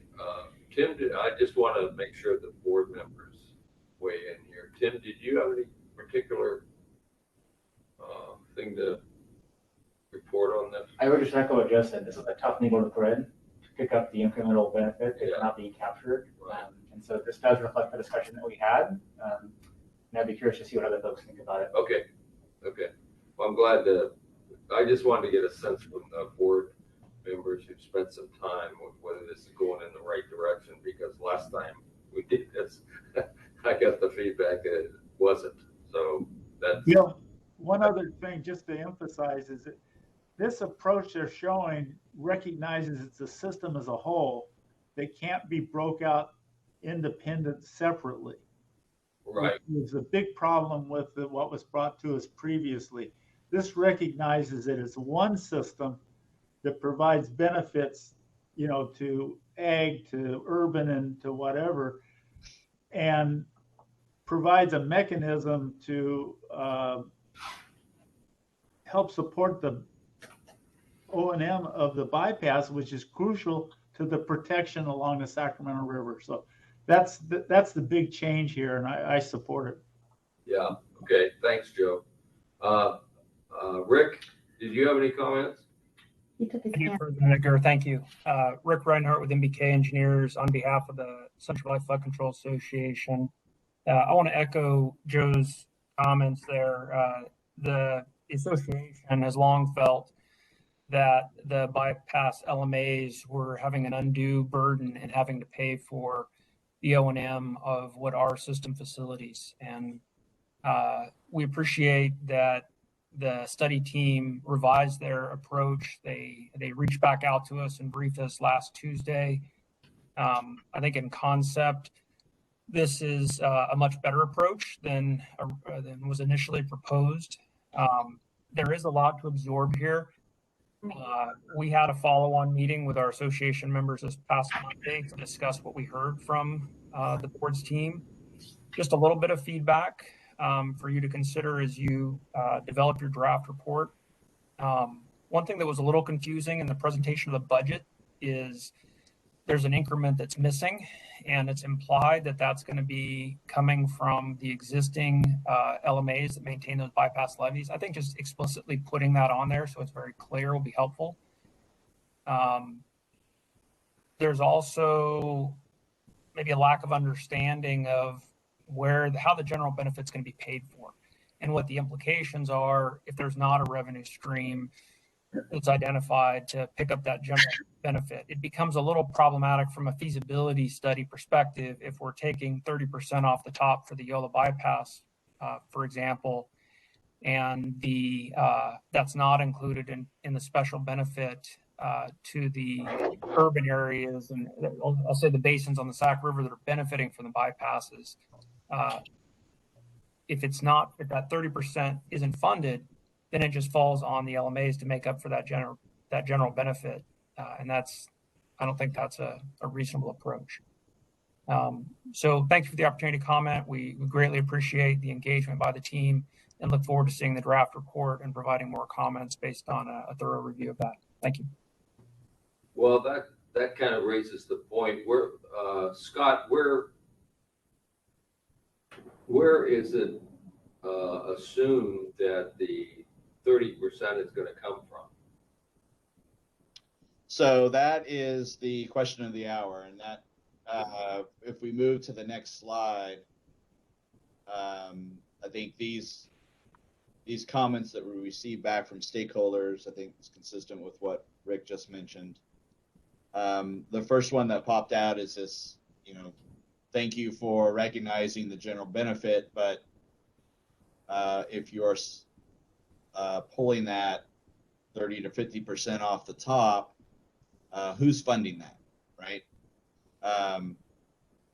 There's been some efforts to evaluate what an 8361 facility is, and should bypass levees be 8361 facilities, that might fall into that general benefit category. I think generally the way that we're thinking of it is that quantification of the 30 to 50% would provide a more sound, reasonable justification for going to the state for funding directed to levy O&M to account for the general benefit. But as Rick indicated, in identifying a general benefit, this could hinder LMA's individual ability to generate their own local revenue through a 218 assessment where they need to separate out general benefit. If we've said there's a general benefit, we need to understand the level of commitment for a revenue stream outside of LMAs and properties that are benefiting. Well, I think, Scott, what you're assuming is that 30% is a general system-wide benefit and should be funded annually by the state. Is that what you're saying? Yes. Okay. That's correct. Well, there you go. Okay, so that's a big ask for for DWR and powers that be. But it's put in context, right? But it's put in context. So it has a specific allocation of benefits and responsibilities, and that's better than just asking for money. That's absolutely right. It's a priority that needs to be considered. But it is basically an ask of 30% of this O&M with some justification. Yes, right. Okay, I just, I think we need to be clear somehow down the road that this is how this is proposed to be funded. And that's, as I say, gonna be a big ask for the state of California. I think go way back when all this started, it's hard to think about providing a response without putting that context out there, right? Because now we didn't do it in a vacuum, right? We looked at the entire system and tried to look at all the benefits and capture them so that we can allocate the costs. And I don't think there may be more paths than one to get us to where we are, but in the end, you have to talk about all the pieces. You could just look at the one component, right? No, that's right. There has to be a context that all the pieces have to fit together. It's got to be system-wide, but there's a big hole in it, and it's assumed that that's going to be filled by the state of California. Right, but the study at the beginning, I think, you tell me, was set up to identify that increment. Yeah, yeah. And so we did that. Yeah. As part of doing that, we daylighted other things, right? Right. So it was done, I think, with the intention that was set out from the beginning. And this is just where we are now, and people are trying to digest that. I think we are too. Yeah, no, that's right. But I want to kind of make it clear as to where the study is going, right, and how it all fits together, and you know, whether the budget police figure out that this is a priority or not is up to them. But I mean, it's at least an analysis of where we're going, and it makes some sense. So that's good. Okay, any other questions from the board or from the public? To the chair. Yes. You mentioned like Natomas would have per house would have a $2 assessment. Is there an escalator that's being determined? You know, it's not going to be $2 forever, correct? Right. I believe that you're speaking to a different portion of the feasibility study to evaluate changes to the statutory authority for SSJDD. And in those changes, we're contemplating a change in the approval requirements to be closer to local agency requirements of 50% landowner approval, and also provide the authority to increase the assessment on an annual basis, similar to what's allowed for under Prop 218, which is tie it to an index. Great, thank you. And then you mentioned ag land and residential, but are public properties also going to be assessed, such as local schools or local government, state owned property? Are they going to be assessed as well? So they certainly receive a benefit, and the benefit is allocated to them. The assessment rates that you've shown, we've assumed that those public buildings fall into the commercial industrial categories. One of the items we need to understand with our legal counsel and the team is whether public or whether state properties would be subject to a state assessment. In the past, there's been some exemptions allowed for that. We need to confirm that that's still the case. But for local government agencies, the assumption is they would be assessed. Thank you. Question? Yes. Tim? No, good question. Oh, yeah, good question. Yeah. Just to get back to this 30%, what's the total amount of the assessment? Did you say 2.5 million or something? The total cost. Give me 1 second here. So we're considering these as two, the Sutter and the YOLO as separate assessments, two different assessment areas. For the Sutter bypass, I believe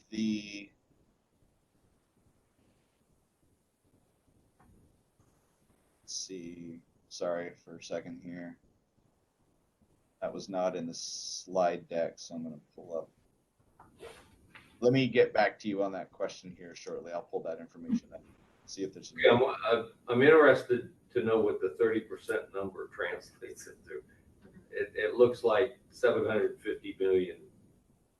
Oh, what the 30% translates to? What? That number I can come to quickly. 30% for the Sutter bypass would be about $800,000. Uh-huh. And for the YOLO bypass would be about $1 million. Okay, so you're looking at 30% of 1.8, right?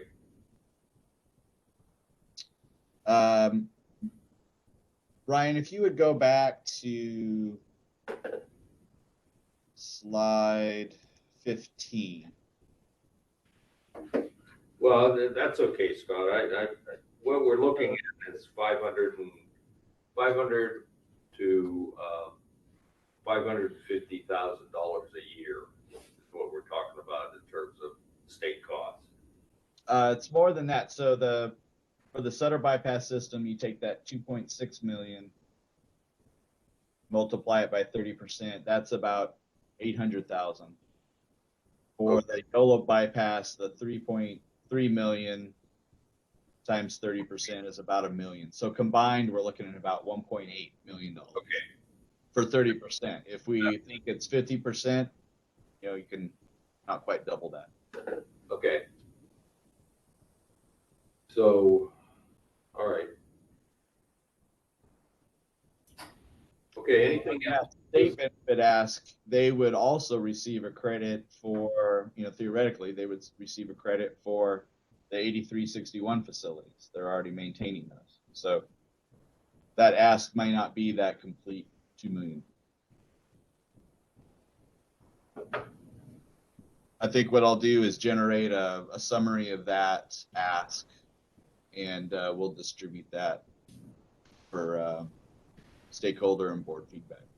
Yeah, it's at this point, this kind of an analysis is attempting to put the pieces together, and people are going to want to know what it's going to be generally, where we're headed here.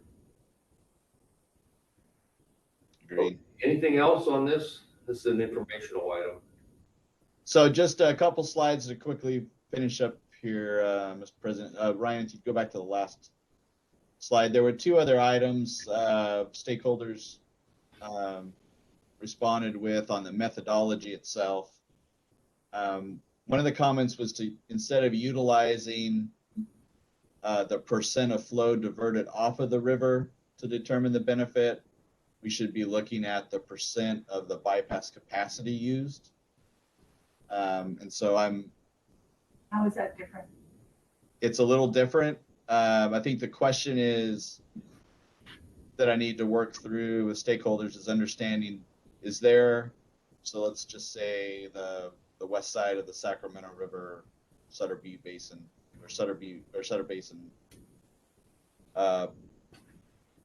is there benefit received from water diverted to the Sutter bypass, or is there benefit derived from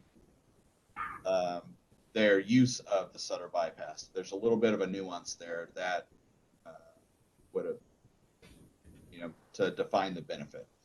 I'll need to work through that. Nuance is the right word. Yeah, right. Right, and it changes the percentage a little bit, right? So I just need to make sure we're defining special benefit correctly. And then the last comment I think Rick alluded to is sort of tying everything, all the pieces together. How are the funds that are being generated distributed back to LMAs? And how is the special benefit from all areas, not just those off the Sac River, but how is it all tied together to complete the puzzle there? Next slide. Now, opposed to the methodology, we've also received, some very similar feedback from multiple stakeholders on just the general approach of assessing properties that are not adjacent to the bypass system for bypass O&M. So they're not necessarily at risk of flood from a levee break on the Sutter bypass, but we're saying that they receive a benefit because water is diverted over there. So a couple things are, needing to resolve this fairness issue of some facilities being identified as 8361 and fully funded by the state versus other bypass levies that are not, that are fully funded on the backs of landowners. We seem to get close to agreement on a methodology, and this question comes back up, like, why do my landowners have to pay when across the way they don't? So we need to make sure we address that to the best that we can in the study, and hopefully this concept of general benefit will help there. And then there's a general consensus that property owners that aren't directly receiving flood protection from a bypass levee, that they would not support an assessment. So that's different than the technical analysis approach. There's been talk of needing to couple this assessment with an improvement at the same time. Example might be widening the Fremont Weir and the upper Elkhorn system, coupling that improvement to take more water into the bypass with an assessment to maintain the bypass facilities. So we need to noodle through that a little bit more and figure out how to address that concern in the study. So hopefully I've hit all the comments, stakeholders that are on the line. If there's anything I'm missing, please feel free to reach out to me and let me know that I either missed the mark or forgot something that you've brought up. Scott, one other thing that occurs to me, how are you treating the state maintenance areas? So right now, the state maintenance areas are the individual LMA, whether it's a maintenance area or an RD or an LD, does not come into the analysis. It's what's assumed is that the burden of maintaining the levee bypass system is placed on the landowner, and whether that landowner is assessed by a local agency or through a state maintenance area is independent of the analysis. Does that address your question? Well, do they get a credit for what they're paying now? So for an MA, like for West Sacramento was the example I showed, they did get a credit for the bypass levee that the MA3 is maintaining. Yeah, okay. All right. But say that would apply also to the maintenance areas in Sutter County where they're maintaining the yard, or maybe that's Butte County, I don't know. Right, so the credit is directly tied to whether or not a bypass levee is being maintained through funds collected by a property owner, whether that's collected through an RD or collected through an MA. Okay.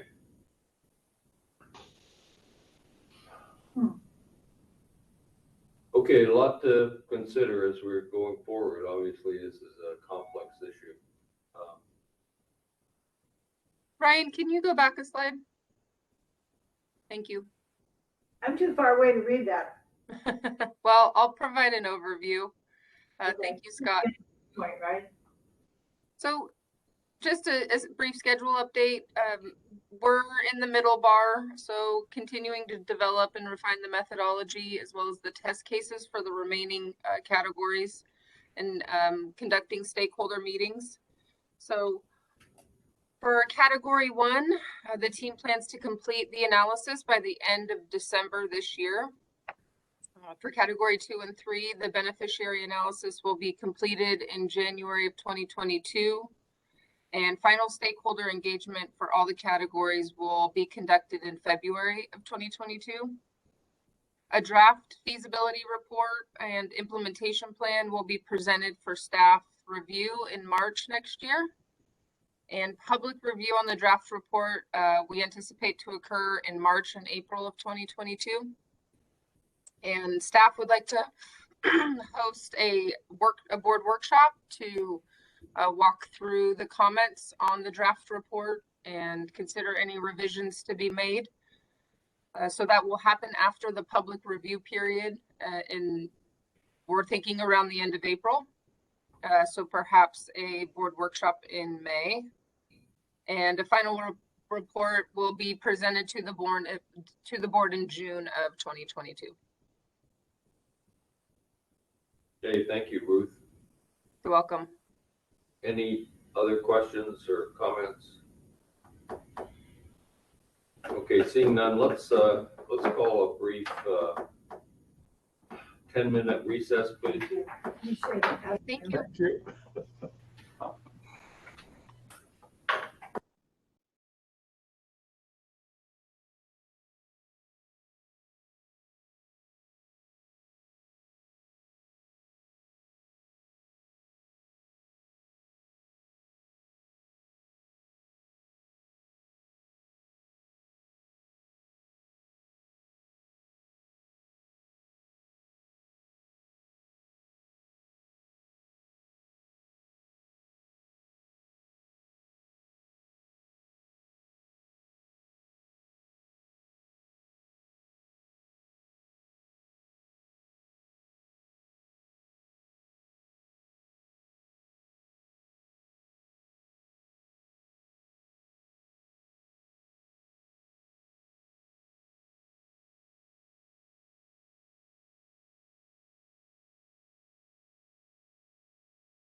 to dinner? Well, it's kind of an in-betweener. We are on mic. It is, okay, we're live. Okay, let's call this back to order.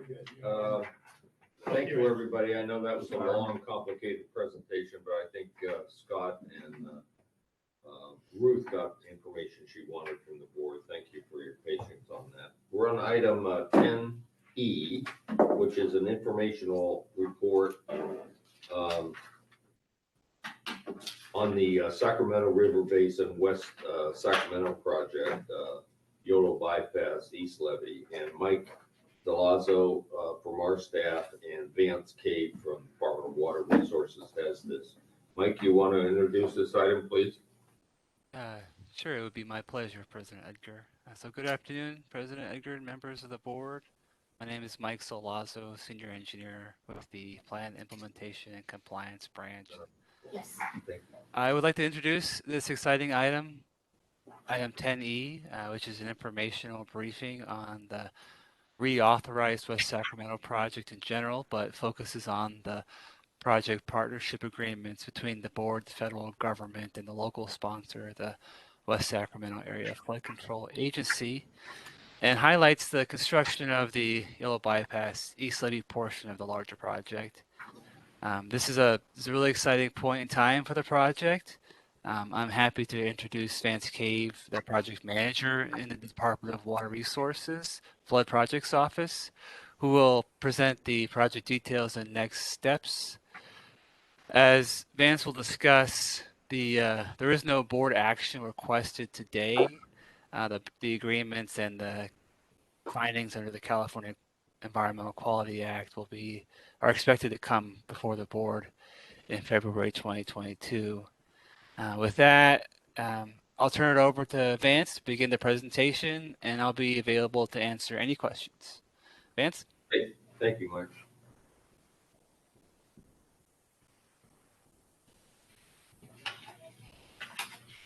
Vance, I think you're on mute.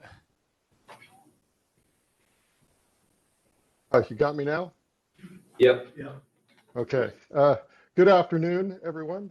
President Edgar, Executive Director Leslie, and members of the board. My name is Vance Cave, and I am the State's Project Manager for the West Sacramento project. Today, I'll be giving the board an informational briefing on the project, the upcoming project partnership agreement, and the local project.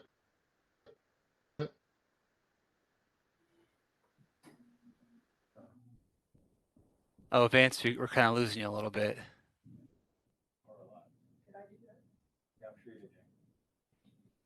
Let's see what it looks like. Oh. Oh, You know what? so we lost everybody. No, it's there. The video was just off. Let me try turning off my video.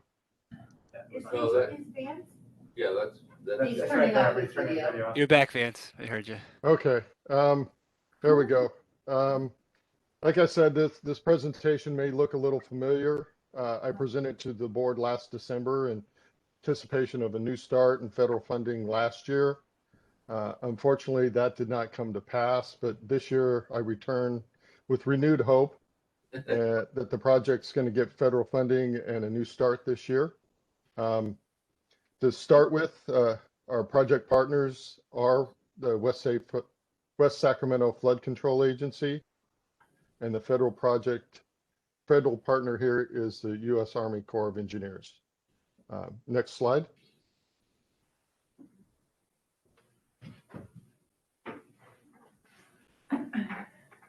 Could I get the next slide, please?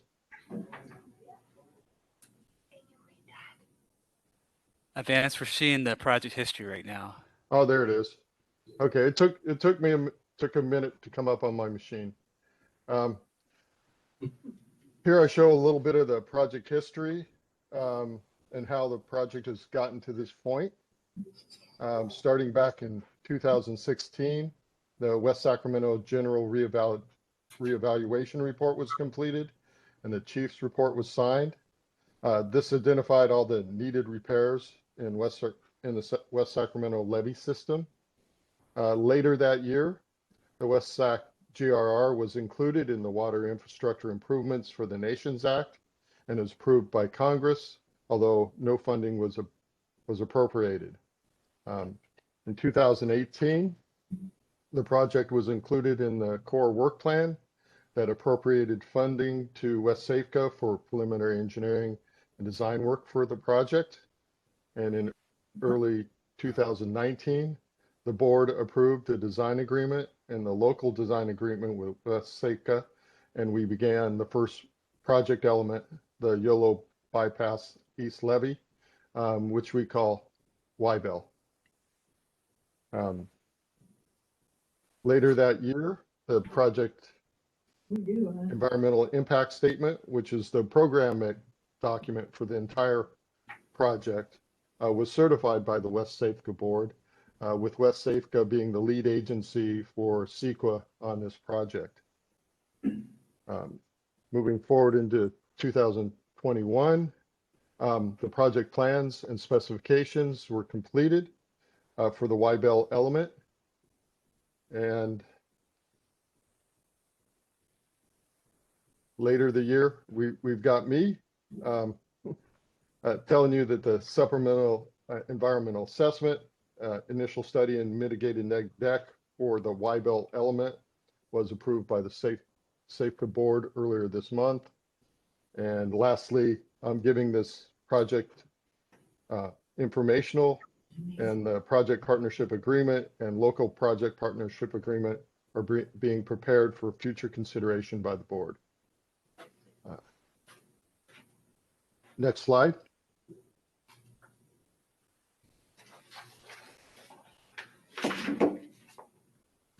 This slide shows the West Sacramento improvement area.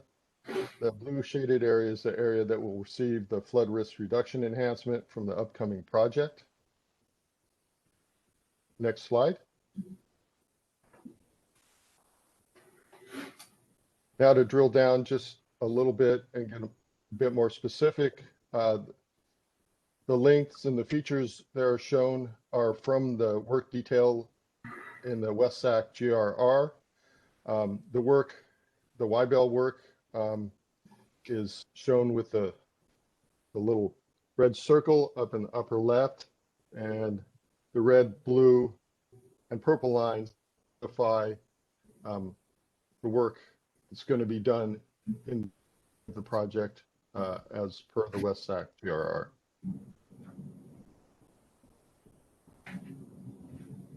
Next slide, please. The project partnership agreement itself will be a three-party language agreement between the Corps, West Safeco, and the board. Next slide. This slide denotes the entire project budget and cost share amounts anticipated to be in the project partnership agreement, with a total project cost of $1.2 billion and a Corps cost of $765 million, a state cost of $290 million, and a West Safeco cost of $125 million. This works out to be a 65-35 split between the federal and the non-federal partners, and a 70-30 split between the non-federal partners. Next slide, please. Now looking at the local partnership agreement, the LPPA will also be a model agreement and follow the standard model language. Additionally, the agreement uses model language for the other items shown. Cost share, as mentioned in the previous slide, project operations and maintenance, hazardous materials, and land easements, right-of-way, relocations, and disposals as necessary for the project. Next slide, please.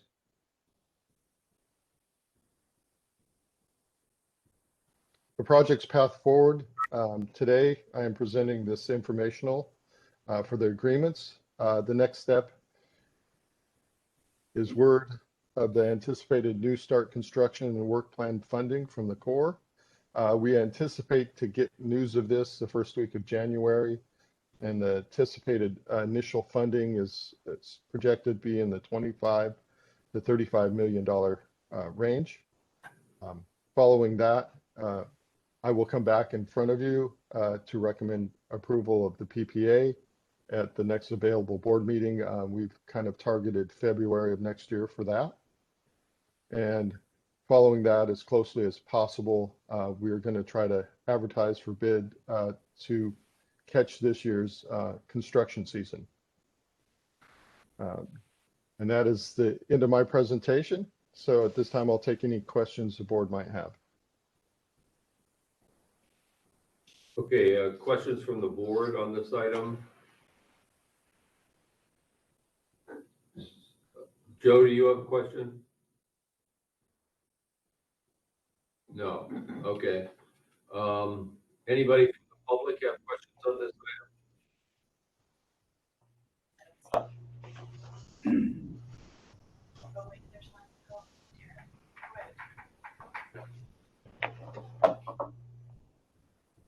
He's at Darren's office.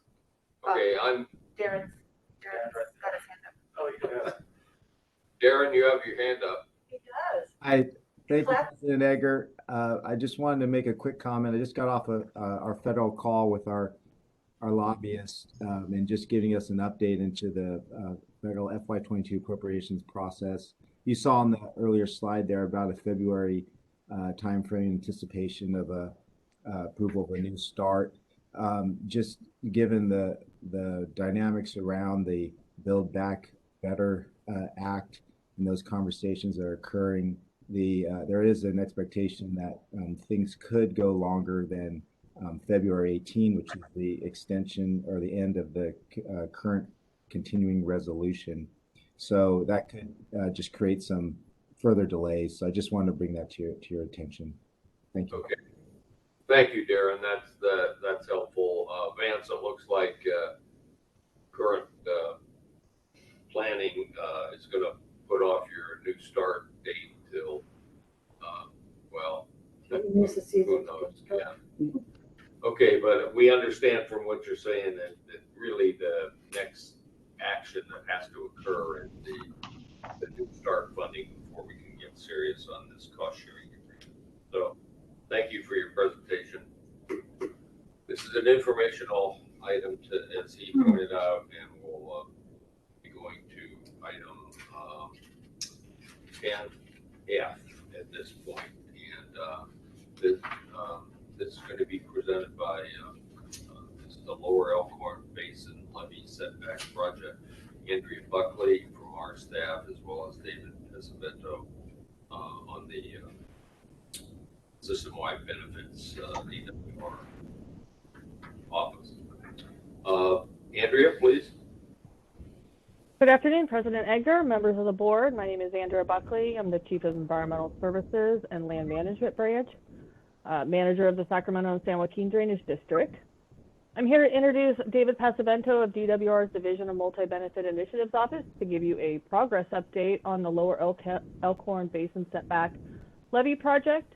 Since the issuance of the board permit in May 2020, it's been full steam ahead on constructing this multi-benefit project that will reduce flood risk to the greater Sacramento area. As you know, as part of the 2008 MOA with the board, DWR Division of Engineering Real Estate Branch provides real estate services to the board through the Sacramento and San Joaquin Drainage District. If during the land acquisition process, negotiations with landowners reach an impasse, the board may need to acquire property through a process of condemnation through the SSJDD. The board has exercised this authority on the Levels project previously, but we thought it best to provide you with a project update in anticipation of consideration of an additional resolution of necessity next month in January 2022. Today's action is informational only. And with that, I'm going to turn this presentation over to David to begin our update. David? Great, thank you, and good afternoon, President Edgar, members of the board. Thank you for this opportunity to speak with you.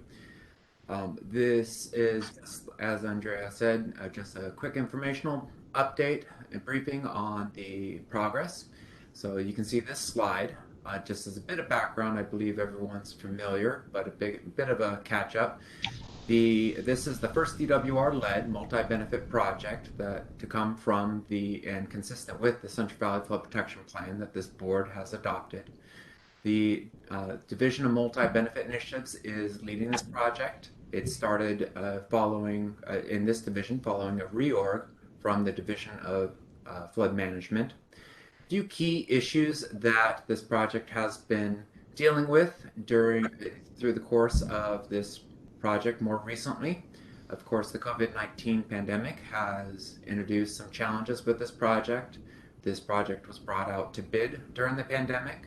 There's a number of different innovations that the project was able to utilize to be able to bring it successfully to bid and award a contract during that. Project coordination has been an ongoing opportunity and challenge. And one of the best things about this project truly is the partnership that the project does enjoy from a variety of different agencies, state, federal, and local. Next slide, please.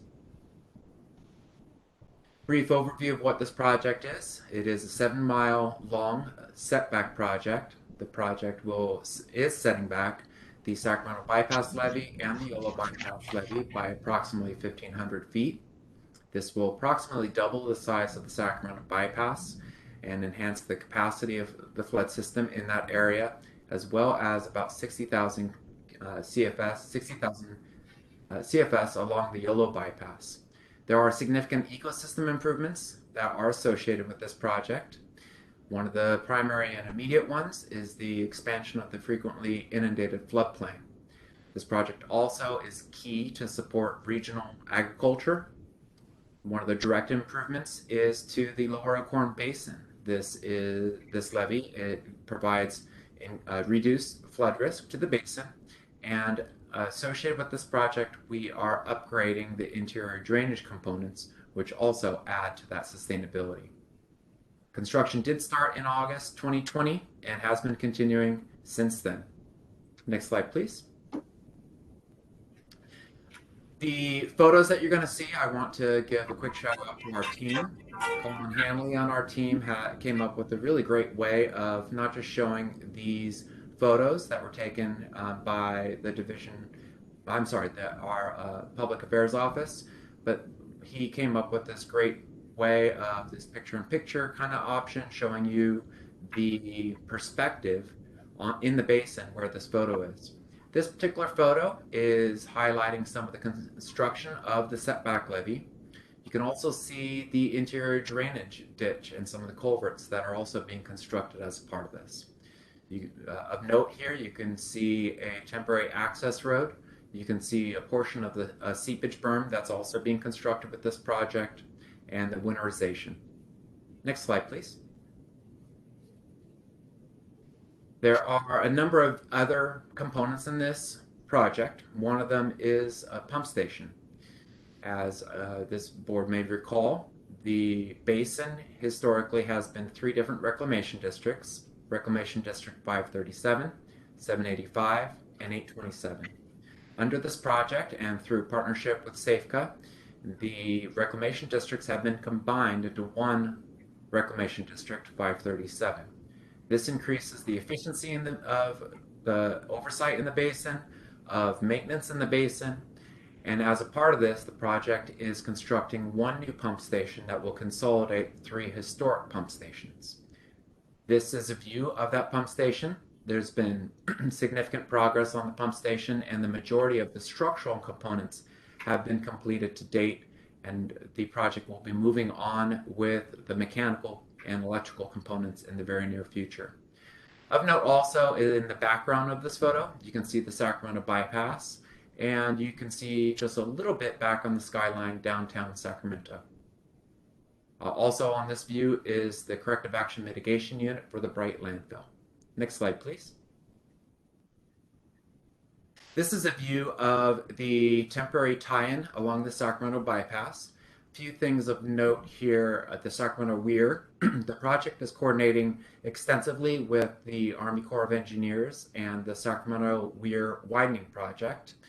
The temporary tie-in at this location was placed recently for consolidation purposes to make sure that we have a stable tie-in at this location. The project is planning on moving forward with the construction of the levee in this area It will be a temporary tie-in, again, because of the Sacramento Weir widening project. But the construction is progressing, coordinated with Sac Weir. You can also see the foundation of the new levee, the darker color, in the foreground of that photo. Next slide, please. Another view, this view happens to be looking north along the levee that was recently topped out. In this view, you can see one of the key components with this project is utility relocation. One of the utilities being relocated is a fiber optic line, and the crews shown in this photo are doing that work. You can also see some of the ramps that are being constructed as a part of this levee. Next slide. Another cool view, lots of great photos that we've been able to gather with this project. And again, shout out to the Public Affairs Office for getting us those photos. This particular view is down along the levee, looking up along the foundation of the new levee. And you can see the earthwork moving, occurring to build that foundation. Next slide, please. A few different milestones. Again, construction started in August 2020. To date, approximately 2.1 million cubic yards of material has been placed out of approximately 5.2 million cubic yards. Approximately 2 miles of levee have been graded, have been placed all the way up to finished grade. The interior drainage ditch, which includes the detention basin, is anticipated to be completed this month. That will be a major hurdle. The pump station, again, as I highlighted, the structural work is also being completed and will move on. Real estate acquisitions are continuing, and I will be speaking a little bit more about that in a little bit more time. And then some of the utility relocations are ongoing, notably the AT&T fiber optic line. As a quick reminder, once the new line of protection, that new levee is constructed, and then hopefully in 22, then we will be moving forward with removing the existing levee and restoring the setback area where the borrow for the levee material is occurring. Next slide, please. Quick graphical representation of those milestones also. A couple of different things noted here. You can see the green line, that is the approximate area where the levee has been constructed or is being constructed currently. And then the green circles are where some of the key features, the tie-ins, both in the south, as noted in the previous, or in a previous slide, the photo, and the north. There's also the pump station that we highlighted.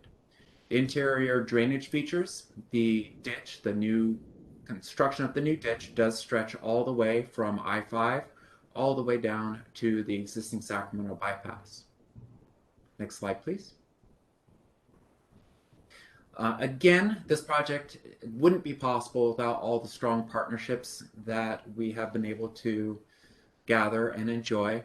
A few different key partnerships, of course, the Central Valley Flood Protection Board. We greatly appreciate your support and ongoing coordination. We have been coordinating with the Yochidihi Wintu Nation extensively, which is another great win. And Reclamation District 537, again, the Consolidated Reclamation District. A number of different other agencies, state and federal, the Department of Fish and Wildlife, Corps of Engineers, U.S. Fish and Wildlife. County of Yolo has been another great partner on this project, and then absolutely want to make sure to highlight the contractors on this project. Forgin is the main contractor for the construction of the levee. Sukut Construction is doing the construction of the interior drainage. GSE Construction is constructing the pump station. And then again, the Sacramento Area Flood Control Agency has been a tremendous partner throughout the life of this project. Next slide, please. A brief update as far as real estate. We have been progressing with real estate acquisitions. The vast majority of the parcels have been purchased, and we still have a few pending negotiations which are progressing well. Again, as a reminder, the property is held by the Sacramento and San Joaquin Drainage District, and the property is currently being maintained by the number of different contractors in the basin. property management, and maintenance is a key component to this project. We are continuing negotiations with a few additional landowners in the basin. We are optimistic that we will be able to reach a mutually agreeable settlement in the near future. One of the reasons why this informational briefing is being brought to you today is we have identified a need for a little bit of additional land. This land is, again, one of the key components is the utility relocations with this project, and there is a strip of land that is needed for, for that utility relocation work. The reason why we haven't brought this forward previously is because the utility relocation work was a little bit behind. The design and construction of it has been a little bit behind design and construction of the main levee, and we did not identify this component previously. Next slide, please. So again, we do need to acquire a little bit of additional land to support this project. Brief update and reminder of the process. So DWR, again, huge component of the real estate acquisitions is the Division of Engineers real estate branch. It's been a pleasure working with them quite closely on this effort. What we do is we typically will reach out and offer fair market value for properties needed for the project. If we are not able to reach an agreement under that valuation, then we reach an impasse and we'll need to move forward with eminent domain. I'd like to quickly remind what the difference between eminent domain and condemnation. Eminent domain is the right for the government to take private property for public use with just compensation. The eminent domain authority that has been used for this project so far has been the Central Valley Flood Protection Board's authority. Condemnation is the process of utilizing eminent domain for that acquisition. A couple of key components. What we then can move forward with after eminent domain has started is we can continue to move forward with a settlement, but we have a little bit more flexibility in that valuation. If needed, we may need to go to get a judge's assistance for that valuation. Next slide, please. To highlight the board's role in condemnation, what we will typically do is we will go forward, and once we realize that we need to utilize the board's authority, then we will work with board staff. Division of Engineering Real Estate Branch will assist all of us, and we will prepare a notice of intent to adopt the resolution of necessity. That is the instrument that allows us to move forward. The landowner is notified prior to hearing, and the landowner may attend the hearing. We must inform the board in advance within 15 days from receipt of that notice of intent in order for us to move forward.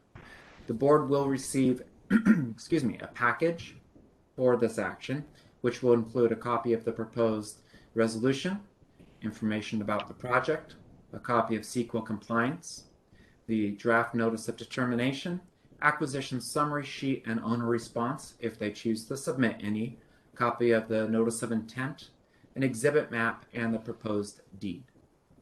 So just a quick reminder on that. That is all the slides I have today. One more quick picture for you on the next slide, and I'd be happy to answer any questions.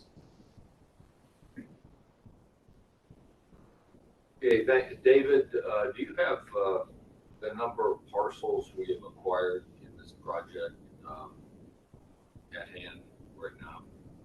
I do have that information. It's what I would like to present, if it's okay with you, is the by landowner, not by parcels. I think it's a little bit easier to think about by landowner, not by parcels, because there are several landowners that have a number of parcels. Well, So, I need to know the number of parcels. okay, I'd be happy to get the exact number of parcels for you. And what amount of those individual parcels have been acquired by the eminent domain process versus just agreement of a willing seller? There is one parcel that we were able to reach a mutually agreeable price outside of condemnation, outside of eminent domain. The other parcels, we have required the board's assistance with the resolution of necessity to get into eminent domain. Yeah, we've done that. How many does that represent? So we, out of the, I think there are, what, a dozen parcels or something like that. Out of all those parcels, we've only agreed with the willing seller on one of them. Is that right? That's correct. Only one parcel. I can get the number of parcels exactly. What I'm prepared to highlight right now is by the different owners. Riverby we've acquired. We have required the board's assistance with that. We've acquired a portion of Ishimoto property. Lexington Ranch, we acquired a number of parcels for that. We're wrapping up another owner acquisition of a small parcel through reaching out to potential heirs and through quick claim deeds for a Phillips parcel. And then we've reached an agreement on AgriCal and purchased, I believe it's one parcel from AgriCal, and then we're still, excuse me, negotiating with the 3 other landowners. Are you taking those processes which required through the eminent domain process? Have we taken immediate possession on all? We've acquired immediate possession of Buzz Oats parcels to facilitate construction, right, as well as as well as Young.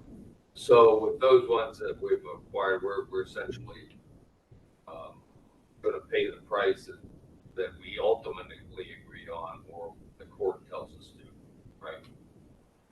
We're still negotiating on the final agreement for those parcels, but what possession allows us to do is continue with construction. Yeah, I understand that. I understand that. The concern I have is once you accept immediate possession, you're essentially giving up some leverage. Obviously, it's going to talk about price, and sometimes if it goes to court, you end up paying what the judge says, which is usually twice the amount we did negotiate. We haven't gotten to the point where we've required a judge's assistance on valuation yet. On any of the parcels? You haven't Correct. court on any of the parcels? We haven't gone to a judge for assistance with valuation on any parcels. So you're still negotiating on all of them? Yes, that's correct. Okay, that's helpful. All right. Thank you. Any other questions? Okay, did you say you had another slide or something? No, that was it. The last slide was just another photo, and that came up on the screen briefly. Okay. Okay. Any other questions from the board? Okay, this is, as David said and Andrea said, this is an informational item. Appreciate it, David. Thank you. Great. Thank you for your time. Appreciate your time. Okay, we are on 11, which is the executive officer's report. And Leslie, we have the reports, but your report hasn't been completed as yet, but it will. And Michael wanted to just briefly summarize some of the accomplishments. So, want to introduce the item? What? Yeah, certainly. So in lieu of your typical reports this month, we are compiling what we're calling an end of the year annual report. You have not seen a draft of that yet, but Mike Ray does have some highlights. Thank you, Leslie. Can you hear me? Mike, let me just mention, we will be bringing it back in January as well, so you'll have a chance to absorb it and ask any questions you may have. Thank you. Thank you, Leslie. Can you all hear me? Yes. All right. Oh.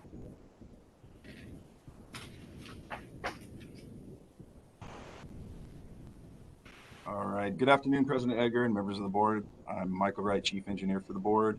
And as Leslie said, I'll be providing a brief overview of the year-end report, which we expect to discuss more next year.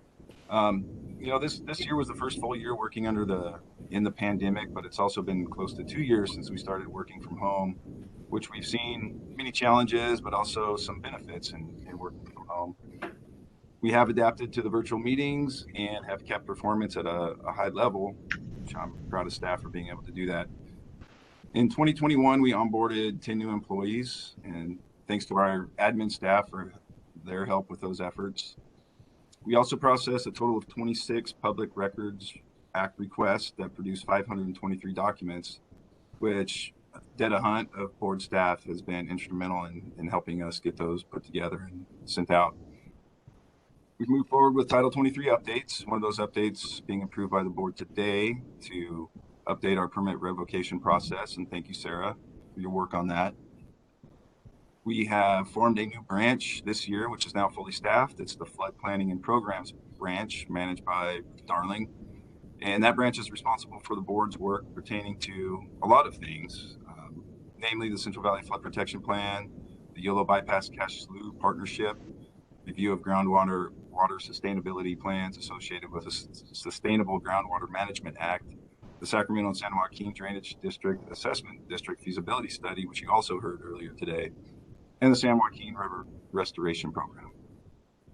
Our Environmental Services and Land Management branch is managed by Andrea Buckley, and that branch is involved with pretty much all of the board's work on a day-to-day basis, and also provides coordination on behalf of the board for tribal consultation. That branch endured some staff turnover this year, but under Andrea's lead, we've been able to backfill most of those positions with high-level staff that we were excited to have.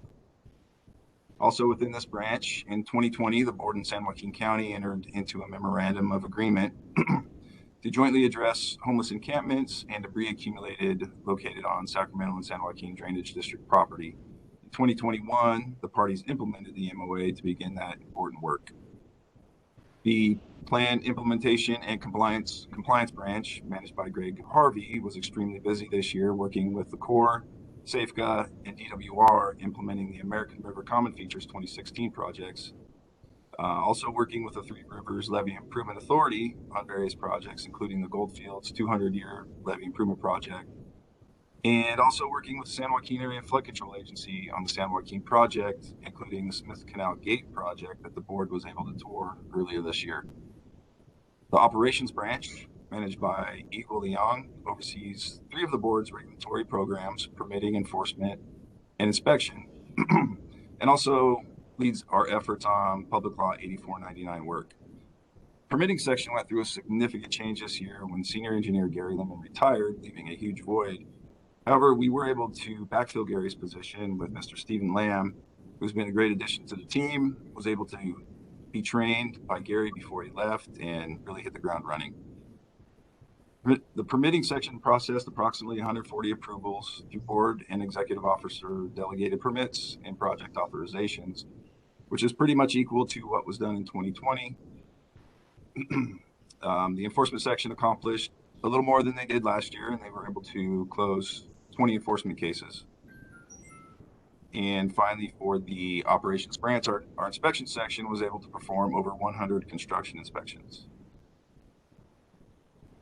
In closing, it's been another challenging year. As you all know, working in a virtual world, and the work doesn't stop here at the board, it just keeps coming. However, the board staff has continued to perform at the highest level, providing service to the public and our stakeholders in a professional manner, even while also being parents, caregivers, dog walkers, and balancing a new work-life schedule that's now somewhat blurred, but that is our new normal. And lastly, President Edgar, on behalf of the board staff, it's really been a unique opportunity working at the board during your leadership as our president. We've all learned a lot from you, and we've always appreciated your patience, your guidance, your leadership, and your vision. So on behalf of staff, thank you for your dedicated public service, and thank you for your time here at the board. Thank you, Michael. Any questions from the board? Leslie, that was a good report. Yeah, thank you. Thank you for putting up with not having the written report yet there, so. I appreciate the overview. Thank you. Yeah, the overview was good. Thank you all for putting up with 2021. Yeah. Well, 2 years of this is enough. Yeah, that's enough. And we're ready. Remember when we thought it would be like maybe 3 weeks? Yeah. And, well, some of this stuff is gonna be a way of life, I think. Okay, we're on item 12, board comments and committee updates. Anything from the board? Don't see anything. Well, Oh, it took me until yesterday to thaw out from the Hamilton City dedication event. you were in charge of that. I was not, it would not have been as long, and there would have been heaters. It was lovely. It was. You know, after 32 years from the first meeting, we need to do something to protect this community that, as a levee festival, it doesn't raise enough money to repair a 100-year-old levee. 30 years ago. And every winter that it rains at all, the whole community led by the sheriff and the county was out to do things. So this was a pretty amazing project. Tim knows a lot about this. It's a big step back. Really a large step back. Everything. In a good way. In a positive very, setback. very good way. The levee got set back, help connect the river with floodplain. I forgot the acreage, it's more than 1,000 habitat restoration. That's really complicated project. But one thing that was so beneficial about it, and it took 20 years to figure this out, so hopefully it can be a method going forward. Community never met the cost benefit ratio to achieve federal funding because community is poor. That's the appropriate way to talk about it. It doesn't mean they are worthless. It doesn't mean they're not smart. Their income doesn't mean the cost benefit ratio and the value of their property, which is quite low now. Just by inflation, it's needed. But thanks to the environmental community led by the nation, for the process, or accepted that environmental enhancement is an economic that without community. Well, we love them. You know. So it's pretty exciting. So Saturday it didn't rain, just overcast, 38 degrees. I think it got up to 44. And the community just celebrated. So it's just kind of wild city people.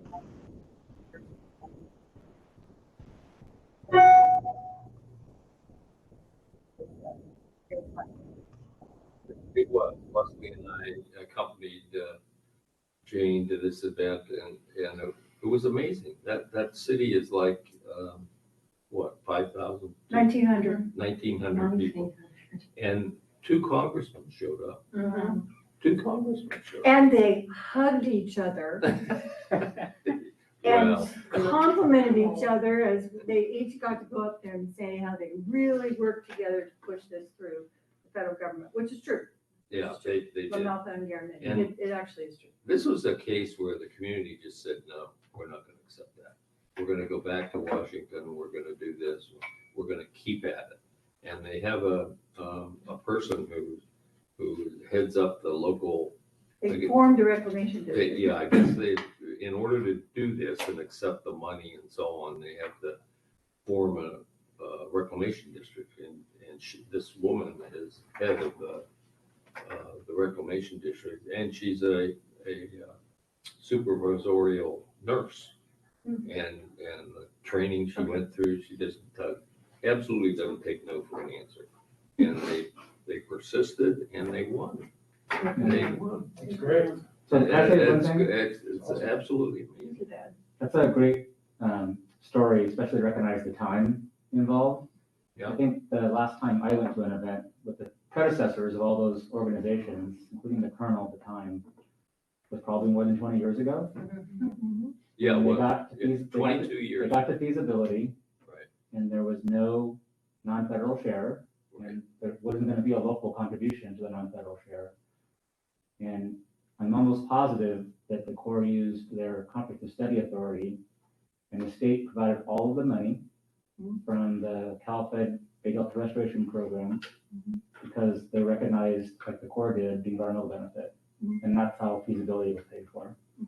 So entirely by the state on the non-federal side, but every step of the way it's been a little bit creative and good for them. Yeah, right? But it takes a long time to navigate these processes. well, that's what she said. Yeah. And they just, they got some people that volunteered their time, told them how to do it and process all the paperwork and so on. Figured out who was good at the paperwork and who was good at the speaking part of it and encouraging the locals to do it. But this is one of these areas which I think is now prioritized by this administration, and that is the low-income areas, the equity problem that we're finding where somehow these projects in Central Valley are being done in the not high income, but middle income and high income areas where they're being neglected in the low income areas. And it's an equity issue. Hopefully the next time it takes less time and less headache. Right. So, Well, the model. right. but when you know, Carla showed up, the colonel was there. And of course, this is a big deal for the colonel to get this, you know, done. Yeah. And, that's great. And the two. I think he was at 18th colonel. Yeah, yeah, I think so. Yeah. Every 3 years. Every 3 years, yeah. And I think we need to recognize that the area that there can be very extensive expansion of habitat restoration are rural areas. And that this is one where the agriculture community did step up. Yeah. They also were compensated, but of course, anyone would be. So it was respect all the way around. So it's fun. So they did take their time explaining the history. Yeah, they did, as we were freezing to death. But Well, they it had to was, wait 30-something years to tell it, so. it Look was, for a better story. They're gonna take a Saturday to. No, it was fine. They were celebrating. I just Good for was, them. yeah. This was cool. Thanks, Jane, for bringing it up. Yeah. Good way to round out the year. Positive note. Yeah. And just one more thing, it's always hard to know what the upcoming meetings are, but I know we're not having a workshop in January, which is good, so I'll take a breath. If I'm here. But there is a workshop in February, and we are gonna have court advisory committee probably February or at some point after the draft comes out and people do that, so there is that. okay. We haven't picked a date yet, but we're planning. They have homework to do between now and We February. have to do our homework first. That's right. Okay, I guess we've finished item 13, which is the upcoming meetings, so that's good. Members were on item 14, our closed session, and at this time I'm going to recess the meeting to a closed session. The board will meet on a Zoom link that Leslie has emailed you and designated for the purpose. But at this time, I'd just like to say that we're going to recess this meeting to a closed session. However, I must say that we anticipate a short closed session today, and no matters probably will be reported out. The staff will report the information when we return from a closed session to the public meeting. However, I just want to say that this meeting, December 17th, meeting of the board will be adjourned in honor and memory of Francis Silva, who was chairman of LD1 in Yuba City. He's known as the Lion of the Levees up there. And he's a good friend and one of the most honest and ethical elected officials I've ever known. And Leslie and I attended his memorial for him in Yuba City a few weeks ago. And he was really recognized. He worked up until almost 2 days before he died. He was at meetings, attending meetings. I mean, talk about dying with your boots on. He really did. And amazing guy. A lot of good things were said about him. But anyway, this meeting is going to be, recessed and it'll be adjourned in honor and memory of Fran Silva, known as the Lion of the Levees. So just wanted to make that announcement. And then at this time, we'll recess to a closed session.